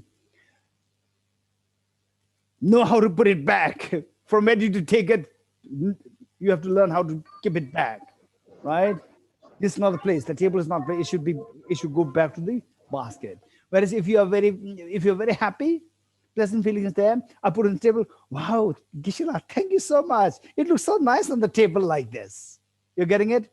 So this is so important. Finally, learn how to make sure that unpleasant feeling is replaced by the pleasant feeling. Then whole world will change for you. You're getting it? Okay. So with this, the point is that just imagine, what does it mean by, what is the correlation between expanding your happiness and unconditional love? What is the correlation? This is what I'd like to share with you today. And if possible, if we get time, then we also have to go through how. Yes, of course, I'm convinced now. I'm convinced that what I'm seeking is expansive happiness, and that is directly proportional to the unconditional love. Now I need to, I feel the urgency to cultivate this the unconditional love. How should I do it? How can I do it? Right? Okay, that's so precious. So we have to learn that separately. Now that let's put it like this, say that that because of this interaction, you started to feel so happy, right? Okay, I like to go to India to be in Tibet house, right? And you have no clue what kind of people are there in Tibet house. You have no clue what kind of areas there's like. You have no clue, but you just feel, just randomly felt that I feel happy. If the COVID subsides, I'll surely go to Tibet house, India. Okay, then without any inquiry, you just bought a flight ticket and came to India and asked where's Tibet house, right? And you go landed there. And then all the questions come. Who are the people there, right? Who are the people there? All these questions come. And then you enter, okay, Tibet house label, right?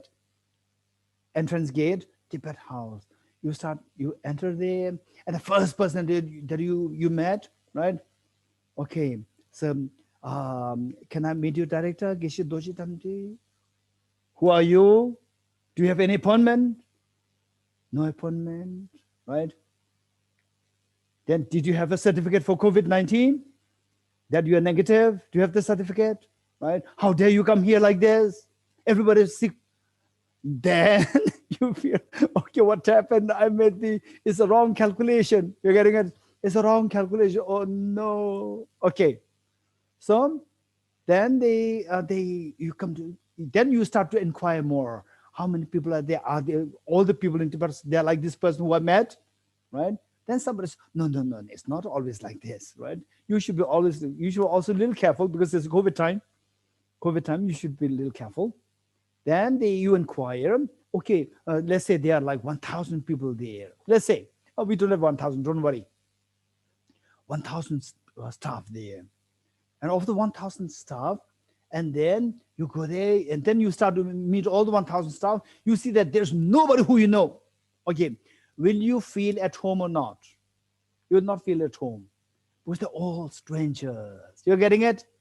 Okay, now what happens is that, and then you heard the news. There's going to be a shuffle in the staff, which means that some staffs will be sent on deportation and others come. And from there, you realize that out of 1,000 after 1 week, you see that there are 10 people who you know, right, from your own country, joined as a staff there. Are you happy, not happy? You are very happy. Wow, fun. At least I can turn to these 10 people, right? Okay. Then there's and the next shuffle happens, and 100 of them you know, including your mother, your brother, your sister there. Are you not happy? Wow, finally, right? Okay. And then next, all the stuff are from your country. Not only from your country, all are your very close friends. Are you happy, not happy? This is your home now. Tibet house is your home. Okay. So you see that every time there's increase in your expansion of your happiness, right? First, no happiness.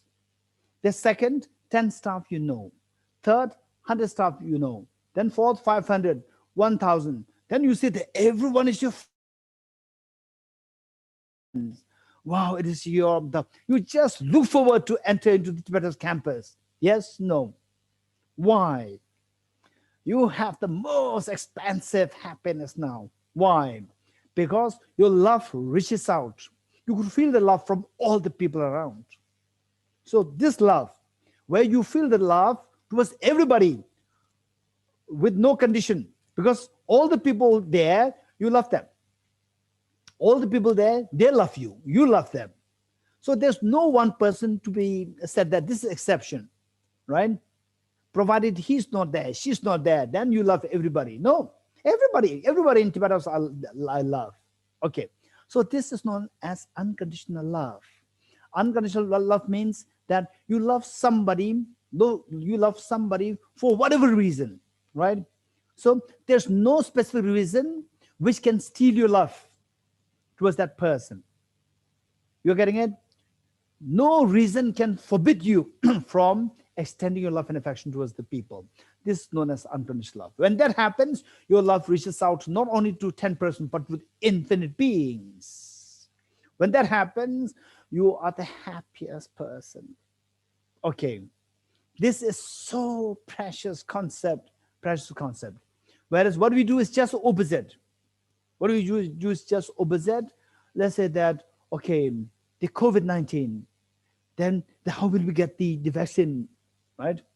If the vaccine comes, how will we get the vaccine, right? Oh, then this location will get, but what about us? There's always the self-centered attitude.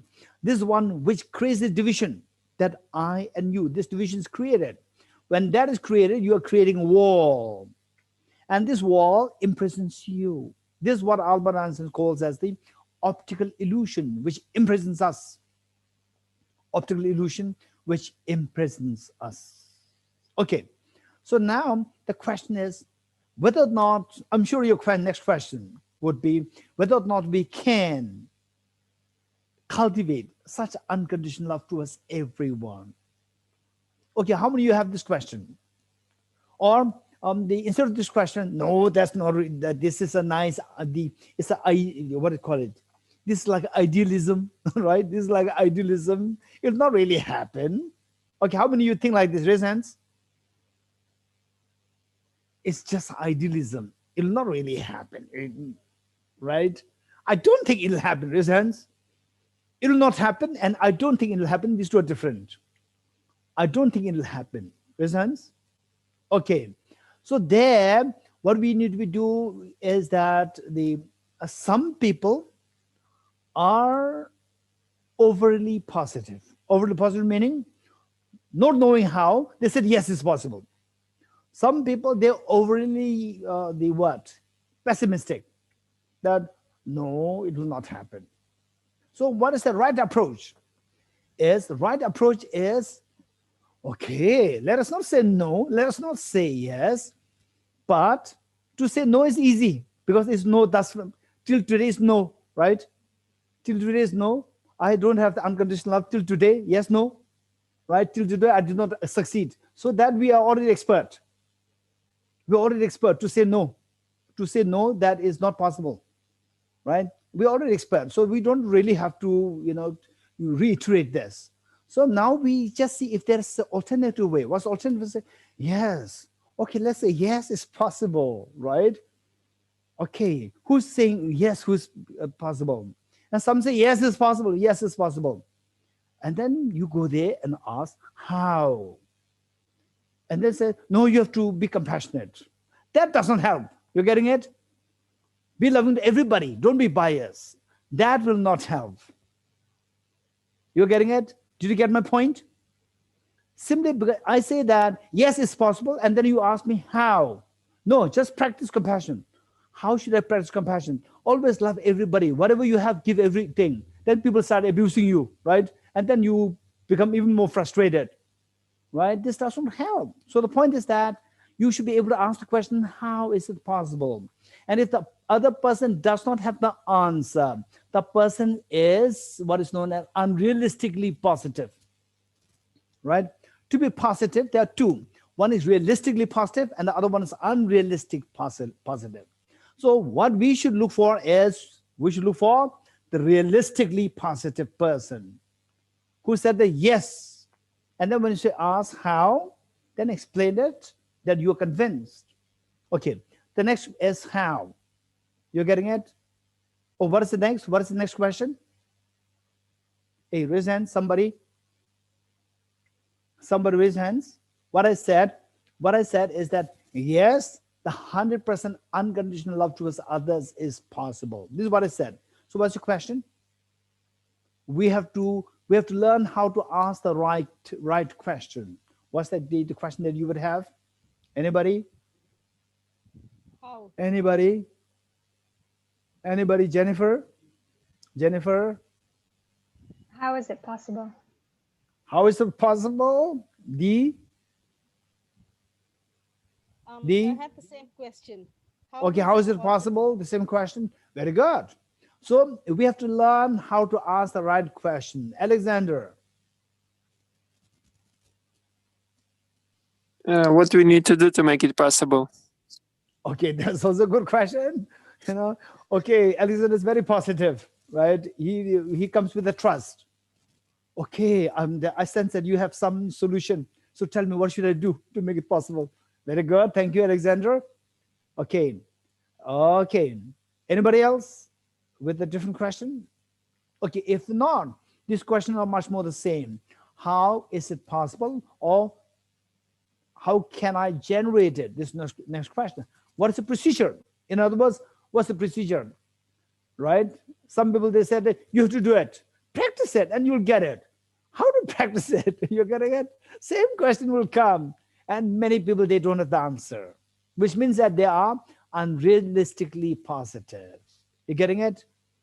So therefore, the point is that how to make it possible. It is for this reason that the Buddha's teachings, they are so rich in psychology and philosophy, right? To get into miseries, you have to know the philosophy of dreamlike nature, how everything is like dream. And the dream, you don't have the freedom. That is loss of freedom, that is misery. Just wake up by seeing the reality that the dream is dream. Wake up. How to wake up? You have to know the philosophy. So philosophy is taught to how to wake up from the sleep of ignorance. Then the psychology is taught in great detail how this unconditional love, in order to have the infinite happiness, is possible. That's all on the basis of the psychology. Okay, I'll give you a very simple example before I close this session for 1 or 2 questions. What I would say, give me an example. Give me an example of what you would call as the highest level of love and affection, or highest level of compassion. Give me some examples, very quick. Real examples. Don't say that Buddha's compassion. I've not seen Buddha's compassion. You're getting it? Okay, just imagine it. But what you have experienced in your life, what you call as the highest level of the profundity of compassion, or the highest level of profundity of love and affection. Okay, when I say this, don't bring this, okay, that's fine. Sureshji? Mother and sibling love, mother and son. The mother and the son, mother and the daughter is so beautiful, it's amazingly beautiful. Very good. Anybody else? Anybody else? Anybody else? Valeria? Being compassionate towards your enemies, the people that are difficult to be compassionate to. Okay, Valerie, did you witness that? Did you see that in your life?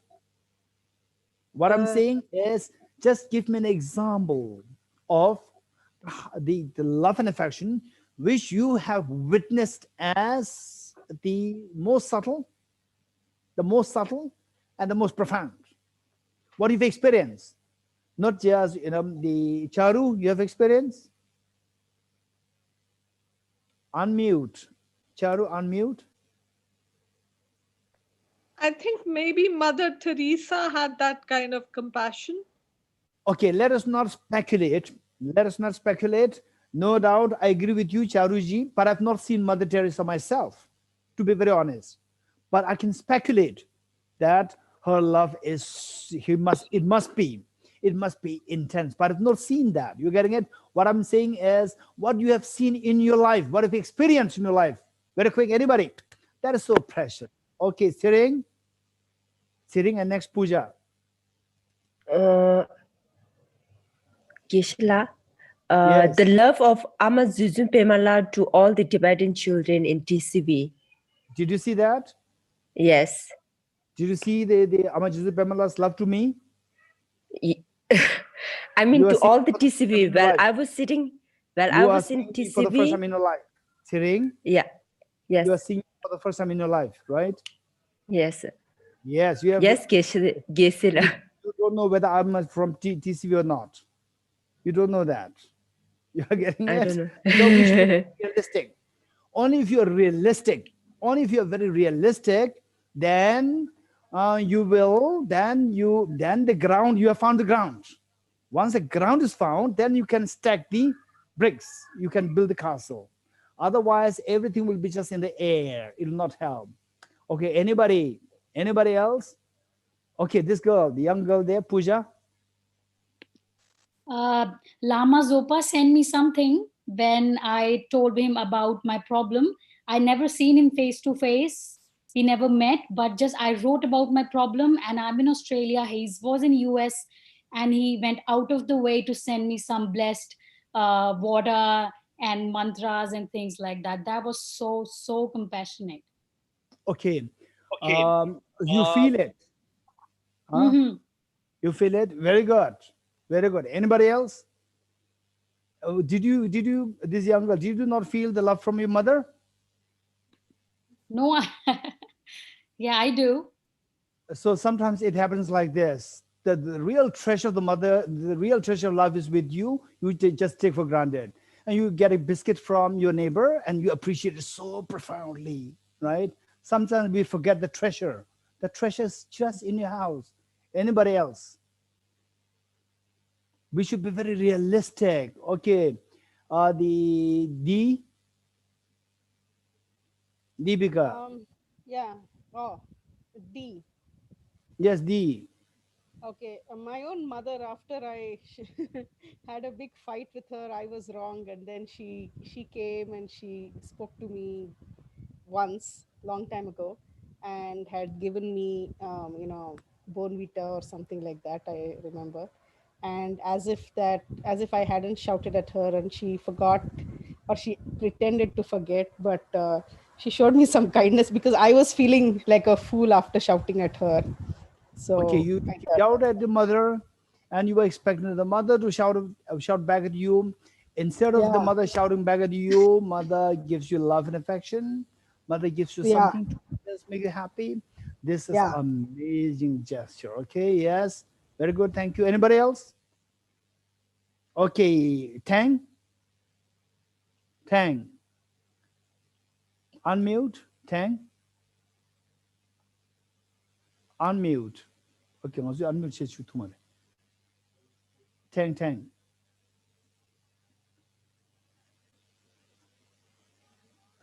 Tang, unmute. Okay. Geshe-la. Yes. I guess it's my Tibetan doctor friend who is caring for his patient. I see the kind of really unconditional love for his patients. So Okay. that to me is very profound. So you have seen the Tibetan medical doctor who is really caring for his patients. So you've seen that, and you would otherwise not really expect such thing happening. But this dynamism is something which you really appreciate. Wow, that's really what is known as unconditional. Very good. Anybody else? Mark Butchery. Hello. Yes, Mark. Yes. In a time of my life when I had very sort of negative self-image and not much confidence, my teacher welcomed me into his house. I felt like I was not worthy, and yet he was still inviting me. And so that gave me this feeling like I may be okay. That's amazing. So beautiful. Particularly when somebody feels shattered. When somebody feels shattered and totally worthlessness, and then somebody embraces you. And particularly that somebody can be anyone, not necessarily, the big person or somebody, the insignificant. Anybody can welcome you, embrace you, knowing who you are and still embrace you. That is so beautiful. Thank you so much. Okay, maybe last one. Anybody? Okay, the Kim Lui. Kim Lui, unmute, unmute. Sorry. I just wanted to say it's His Holiness the Dalai Lama, how he, you know, his four aims. The first one that really strikes me is promoting harmony around the world, which is very much needed now. So I can see his, you know, the expansiveness of his vision, his, you know, his care to make sure the people in the world can be harmonious with one another. That's amazing. That's amazing. So there are many ways of appreciating the love of somebody on various levels. The one which His Holiness displays is very profound. Profound meaning that, say, in fact, to feed one person is very easy. To feed 10 is more difficult. To feed 1,000 is even more difficult. So to give love to one person is easy. To give love to a vast number of people is more difficult. So His Holiness, what he was doing with what you said, Kim Lui, what you said is that the first vision, the first pillar of His Holiness the Dalai Lama, the promoting the human values for the humanity, for the whole humanity. He was thinking about the whole humanity, not only his family, not only Tibetans, not only this, that, but the whole humanity. This is amazing. It's a very different level of the love and compassion. Yes, I appreciate Kim Lloyd. Thank you. I agree with you. Okay, maybe there's one girl there, young, very small girl there, Pooja. Yes. Yes. My mother caring for me. Beautiful. Okay, let's take it from there. What's your name? What's your name? Huh? Ritui. Ritui. Let's take from there. Ritui feels love and affection. In fact, one time, during a teaching, I asked the same question to the audience. Just tell me the real feeling of love and affection that you felt, a very profound love and affection that you felt in your life. I asked this to the group of the people. And all these people, they are like, more like your age. And most of them, they were talking about, say the almost like 90% of the people, they were saying that when I see my son coming, coming from the school and then it's all about my child. It's all about that. I agree with that. I agree. And there's one gentleman who put it so beautifully, who said that the most beautiful moment in my life was when he first touched the hand of his daughter, 1 day old daughter. When he first touched the hand of 1 day old daughter. That was the most beautiful moment in his life. Okay, so what I'm saying is that this is what the people feel towards their children. But amongst these people, almost like nobody told me that, nobody shared the experience that the most beautiful moment was when I feel the love from my mother, when I feel the love from my father. Nobody said it. Everybody's talking about with my child. Now, this is a very important thing here. Charles Darwin's evolutionary theory. According to Charles Darwin, according to evolution theory that he explained, is that what's the purpose of the human beings is just to continue the species. That's it, right? For continuous species, the children are important and the parents are not important. This is Charles Darwin. You're getting it? So what we are doing is exactly following what Charles Darwin dictated in his theory. Whereas the Buddha said differently. Buddha said, the purpose of your life is not just for the continuation of the species. More than that, for you to have the infinite happiness and to get rid of all miseries. That's the purpose of life. That's what the Buddha said. You're getting it? So from that point of view, it's very different. According to Charles Darwin's evolutionary theory, the children are very important. But according to Buddha, your children and your parents both are equally important. Both are equally important.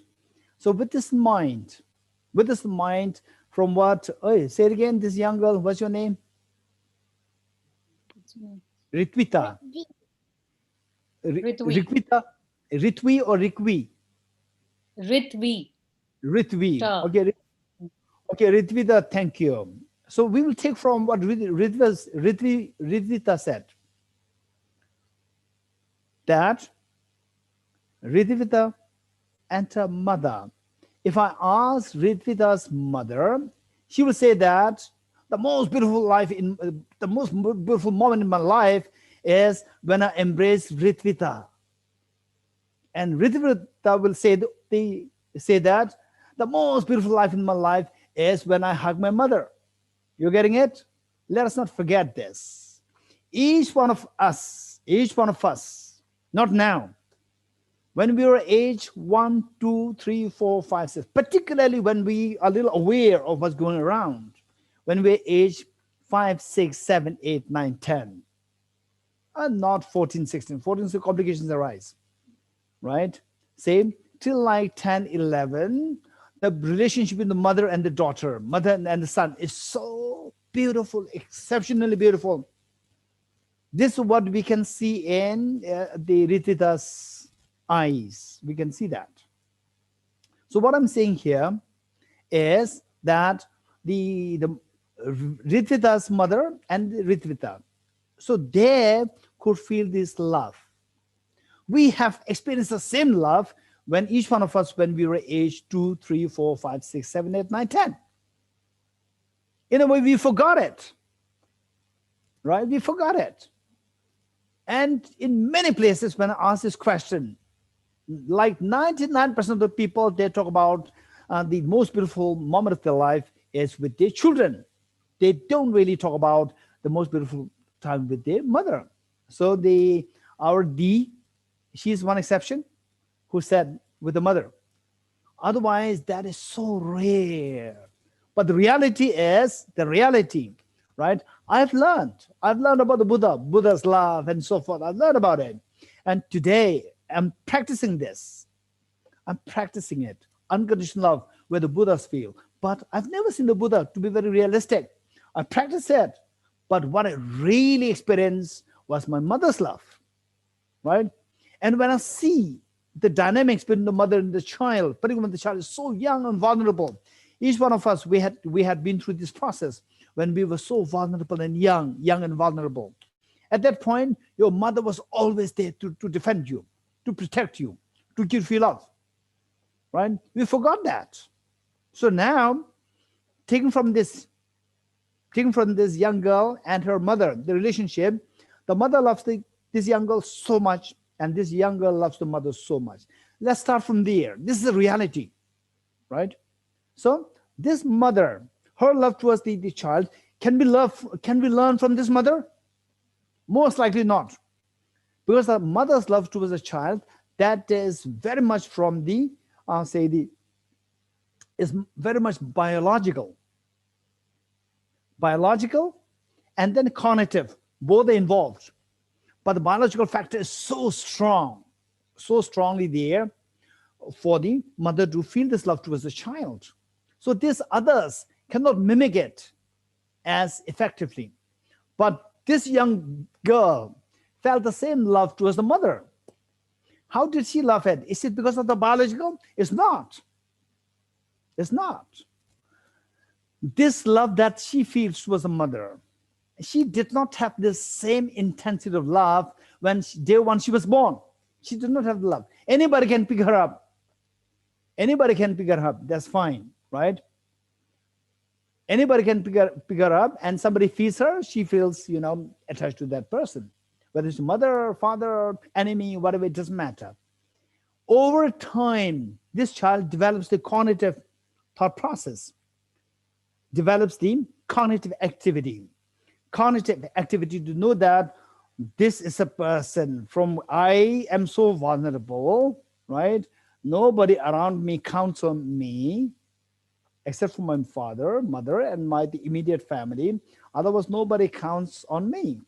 But this person, whenever I'm a problem, this person comes to give me milk, food, hug, kiss me. Then they wrap me around the blankets and so forth. Whatever problem that I shout, this person comes. So this person is a source of my benefit, ultimate benefit. You're getting it? Okay. Now we can learn this, and then now she feels at this time she truly feels his love towards the mother. You're getting it? And others, we have forgotten it. Okay, this young girl feels it. I pray that this young girl will maintain this love even after she grows 14, after 14. I pray. You're getting it? I pray. Okay, the point is that what she feels is also a form of unconditional towards the mother. And the mother also feels unconditional towards the daughter. You're getting it? But we cannot learn. We cannot really learn how this mother is giving love to the child. But we can learn this love, this the child displays towards the mother. We can learn it. How? It's purely cognitive. It's purely cognitive. And this cognitive thought process can transform this feeling.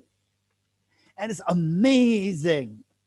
When you feel it, then you can go to the extent how the mother feels towards the child. This is exactly what you can feel towards all the beings. And it doesn't matter whether the person is kind, not kind, harmful, they cruel, or male, female. It doesn't matter. Everybody, you feel this love towards them. So how? By seeing that everybody is a source of the greatest, let's say, the benefit for you, right? The benefit which even your mother cannot give, all others giving me. And the next question is, anybody? What I said is that we can cultivate this intense love which this young girl feels towards her mother, which we can cultivate the same love towards all the beings through the same process how this girl developed this love. By seeing, just as this girl felt that this mother is a source of all the benefit for her, likewise we can cultivate this cognitive thought process to see all the beings as a source of greatest benefit for me, for you. You're getting it? Okay, this is how we can cultivate it. Okay, and then your question, what will be your next question?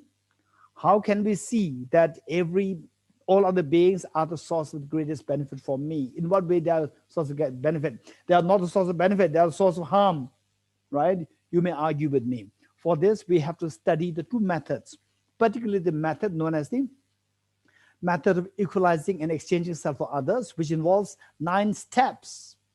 If you're interested, I'll be very happy to share with you all the recordings of the earlier teachings. Otherwise, we do all these teachings as a part of the Nalanda Master's course and Nalanda Diploma course. Master's course for 4 years and Diploma course for 1.5 years, conducted under Tibet House at Delhi. If you're interested, you can join that. Okay, that's it. So the 1 or 2 questions before this evening. At the moment, it's like 4. At 5:30, we have another very important program. So before I wind up, I'd like to invite 1 or 2 questions. Anybody? Okay, Chandra Kanaji. Oh, Reverend Geshe Dorji, I just want to go back to the dream state or the sleep state that we were discussing before. And in any given 24-hour period, for me, and I'm sure for everybody else also, the intensity of happiness is that small period during the 7, 6, 7, 8 hour sleep, which we're not even aware of, the deep sleep. No dreams. Dreams, what we were discussing so long, uncontrolled, controlled, etc., but those are regurgitation, what we've experienced during the day, and that can happen even when we are wide awake. Hallucinations, daydreaming. But in the sleep part, those 5-10 minutes or 5-6 minutes, 3-4 times, 5-6 times of total deep sleep makes me so content without realizing. But if I have that experience night after night after night, when I wake up, the feeling of happiness, contentment, without realizing what made it, but that part of the sleep I look forward to, and as a blessing. Chandrakhanaji, what you indicated is a very important point. What you indicated is a very important point. And where's Chandrakhanaji? Okay, this is a very important point. And this involves a little bit of the analytical inquiry, right? It requires a little bit of analytical inquiry. That is so important. Okay. Okay. So the Chandrakhanaji, what is really happening? What is really happening is that you go, let's say that you go to bed, then you fall asleep, and then you go into a deep sleep where you don't even have the recognition that I'm in sleep. You're getting it? Okay. Okay. So the you don't have even the recognition that I'm in deep sleep. You are in deep sleep. You're getting it? Okay. Then when you wake up, you feel that that was the only when you wake up, you feel that that moment, be it 1 hour, be it half an hour, be it 10 minutes, there was an incredibly ecstatic, blissful, right? So pleasant, so supple experience, which I long to have it, right? I don't want to get out of my bed. I want to go back to this deep sleep. This is what you're thinking. Am I getting correctly? If you want to have even better than that experience, I'll tell you one secret. You have a headache. Make sure that you have a deep, acute headache, not a fever. If you're acute headache, right? You let yourself suffer acute headache for 3 days. Then take the paracetamol, or what is that? The medicine in America? Painkiller, right? Take the paracetamol, you go to bed. And then the process of healing, that process of healing is extremely blissful. You have never experienced before in your life, right? Even this deep sleep is nothing. That process of healing, there the experience was extremely ecstatic and blissful. And what happened was that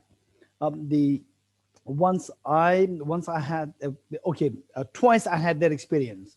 Once when I had a severe cold flu and the fever and the headache for like 3 days. And finally, during the recovery process, wow, that feeling is so beautiful, amazingly blissful, which I never experienced even when I was so healthy. You're getting it? So I just crave to become sick so that this process, I can have this process and that I can enjoy it. So likewise, I had it once when I was going through a severe health issue. I could not have sleep in the night. And then in the morning, because I did not sleep in the night, whole night I could not have sleep. So in the morning, then I feel very sleepy and I just lie down. And then there's a process, about half an hour process, where I go to a deep sleep and then waking up. The process is not it's like a process. After waking up, I was partially asleep, and that experience, what I had before, it was coming to me. You're getting it? Okay. So this is in a way, what I'm saying is that is the experience, not because of the deep sleep. It was the feeling of the ecstasy, which was brought to you because of the deep sleep, right? Say, for example, there are two things: the medicine and the healing process. Medicine per se is not the healing. Medicine brings the healing. Likewise, The deep sleep brings that feeling when you are awakened. When you awake, then when you awaken, then that earlier moment of the deep sleeps, that creates this very pleasant tactility in your body that you describe as a very pleasant ecstatic feeling. Yeah. So that's great. And then now if you compare this with the love that you feel towards your mother, you're getting it? The love that you feel towards your mother, and this feeling that you get, which you described, that will not make you go into tears. The love that you feel towards a mother, if that is invigorated within you, if that is invoked within you, it will make you go into tears. It's so beautiful. It's million times more beautiful than that ecstatic feeling that you get when you come out of the deep sleep. You're getting it? That love that you get from the mother. This is, even today, I'm already in my 50s. If you ask me, what is your favorite thing to do? If you ever ask me something, some people, they ask me, okay, Geshe-la, you travel a lot. Tell me, which is your favorite place? Which is your favorite food? These are the most, the questions, these are questions which make me most fed up. I'm fed up with all these questions, right? Whereas if you ask me one question, what is your most favorite thing to do? I would say that my most favorite thing is to do just observe a mother and a young child together.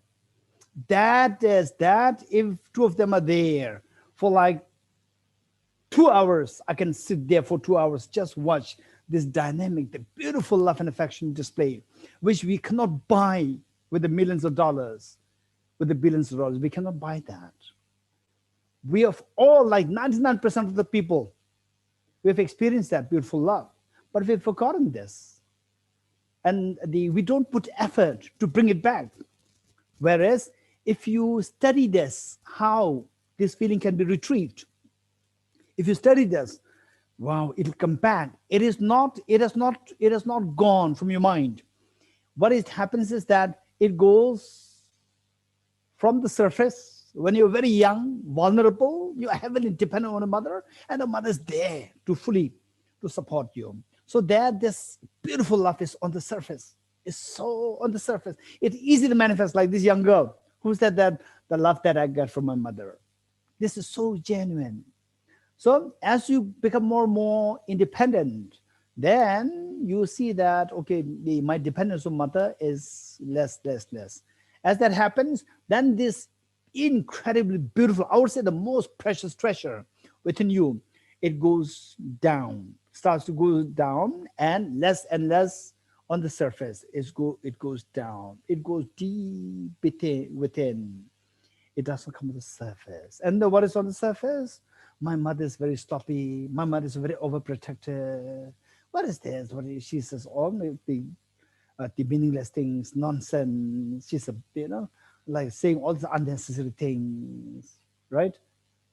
So these things come on the surface. Whereas there are techniques by which we can retrieve this beautiful feeling on the surface, more and more on the surface.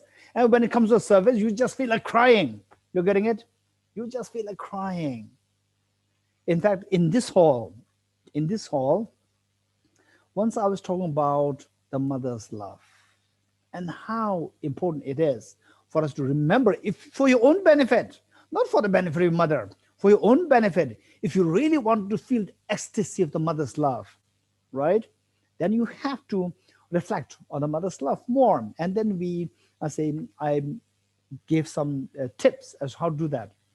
So when I did that, then the next week, one gentleman who attended the class, he was a professor. He was already in his 50s. That time I was in my 40s. Then he came to me, kneeled down next to me, sat next to me, and he started to cry.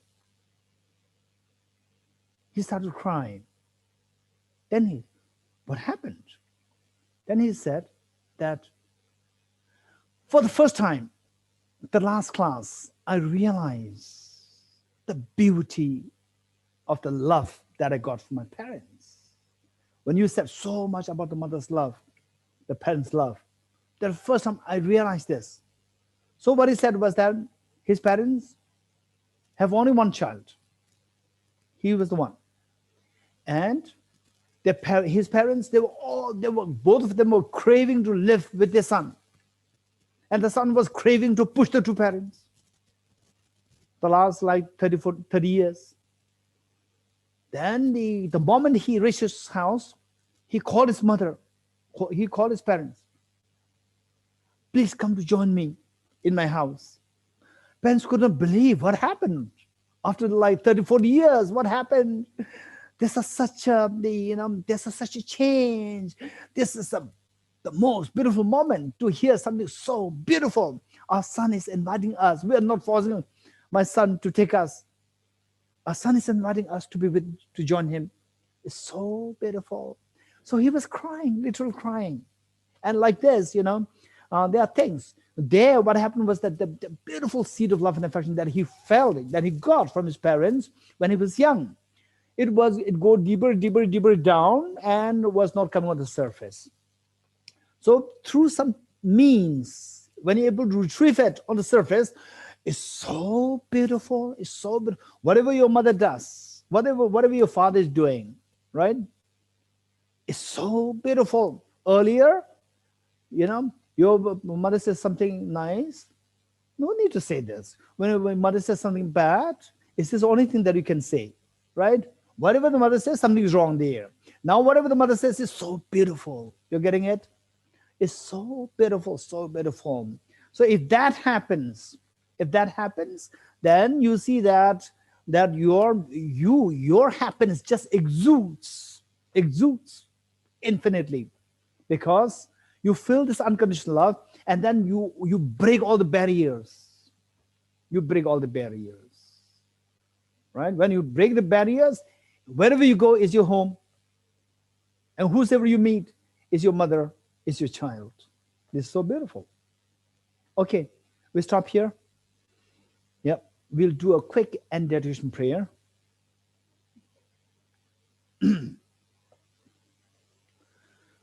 Okay, let us pray that the COVID-19 subsides.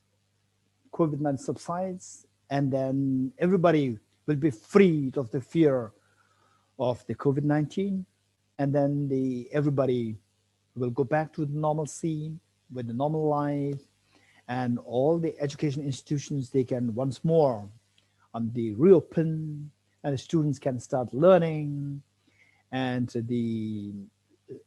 where all the people, the source of sustenance, the business or whatever, everything kicks in once more. And let us pray that the world leaders, they learn how to bring a beautiful world from His Holiness the Dalai Lama, the way one of the participants said, to learn, to all the world leaders, learn from His Holiness that there is a way by which to bring about harmony in the world, with the spirit of sisterhood, spirit of brotherhood in this world, rather than, the creating divides and fights and conflicts. Let's pray that His Holiness lives long and that His wishes be fulfilled spontaneously. And let us also pray that the teaching on the unconditional love and the teaching on the wisdom to wake up from the sleep of ignorance spreads far and wide in this whole universe. With this mind, let's say this praise together. In the land encircled by snow mountains, you are the source of all happiness and good. All powerful chariots, the Tenzin Gyatso, please remain until samsara ends. Just as the brave Manjushri and Samantabhadra too realize things as they are, also I dedicate all these merits in the best way, that I may follow their perfect example. I dedicate all these rules of virtue with the dedication praised as the best by all the Buddhas who appear in the 3 times, so that I might perform the noble Bodhisattva's deeds. May the Supreme Bodhichitta that is not arisen arise and grow, and may that which has arisen not diminish but increase forevermore. As long as space remains, as long as sentient beings remain, until then may I too remain to dispel the miseries of the world. Due to the merits of these virtuous actions, may I quickly attain the state of a Guru Buddha and lead all beings without exception into that enlightened state. I dedicate the merits thus gathered first realization that is in the prayers of all the Buddhas and Bodhisattvas all 3 times, and to the upholding of the Dharma of teaching and realization. May I in all lives, through the force of this merit, never separate from the 4 wheels of the Mahana vehicle and accomplish all the stages of the path, renunciation, bodhicitta, perfect way in the 2 stages. With a wish to free all beings, I shall always go for refuge to the Buddha, Dharma, and Sangha until I reach full enlightenment. Inspired by wisdom and compassion, today in the Buddha's presence, I journey the mind of full awakening for the benefit of all sentient beings. I go for refuge to the Triple Gem. I confess the negativities individually. I rejoice the virtues of all the beings. I hold the precious Buddhahood in my heart. By the power of practicing and supplicating to you, may all be free from sickness, poverty, and conflicts, and may Dharma and auspiciousness proliferate in all the places where we abide. The path of union of emptiness and compassion is loosely explained by the protector Buddha Dharma, and it brings the land of snows. You are the lotus holder Tenzin Gyatso. We supplicate you that your wishes are fulfilled spontaneously. May the operations of evil thoughts and deeds of the negative forces of humans and non-humans who harbor malice through perverted prayers against the teachings of the Buddhas be totally vanquished through the power of the truth of the 3 jewels. In normal lives, never separated from perfect gurus, may enjoy the magnificent Dharma by completing the qualities of the stages and the paths, may quickly attain the state of Vajratara. Throughout my future lifetimes, may always be guided by the Manjushri and be able to uphold the Dharma in general and the teachings of dependent origination in particular, even at the cost of my life. Okay, we'll recite the Heart Sutta mantra 3 times. Yata Om Gati Gati Paragati Parasamgati Bodhi Swatyata Om Gati Gati Paragati Parasamgati Bodhi Swatyata Om Gati Gati Paragati Parasamgati Bodhi Swaha.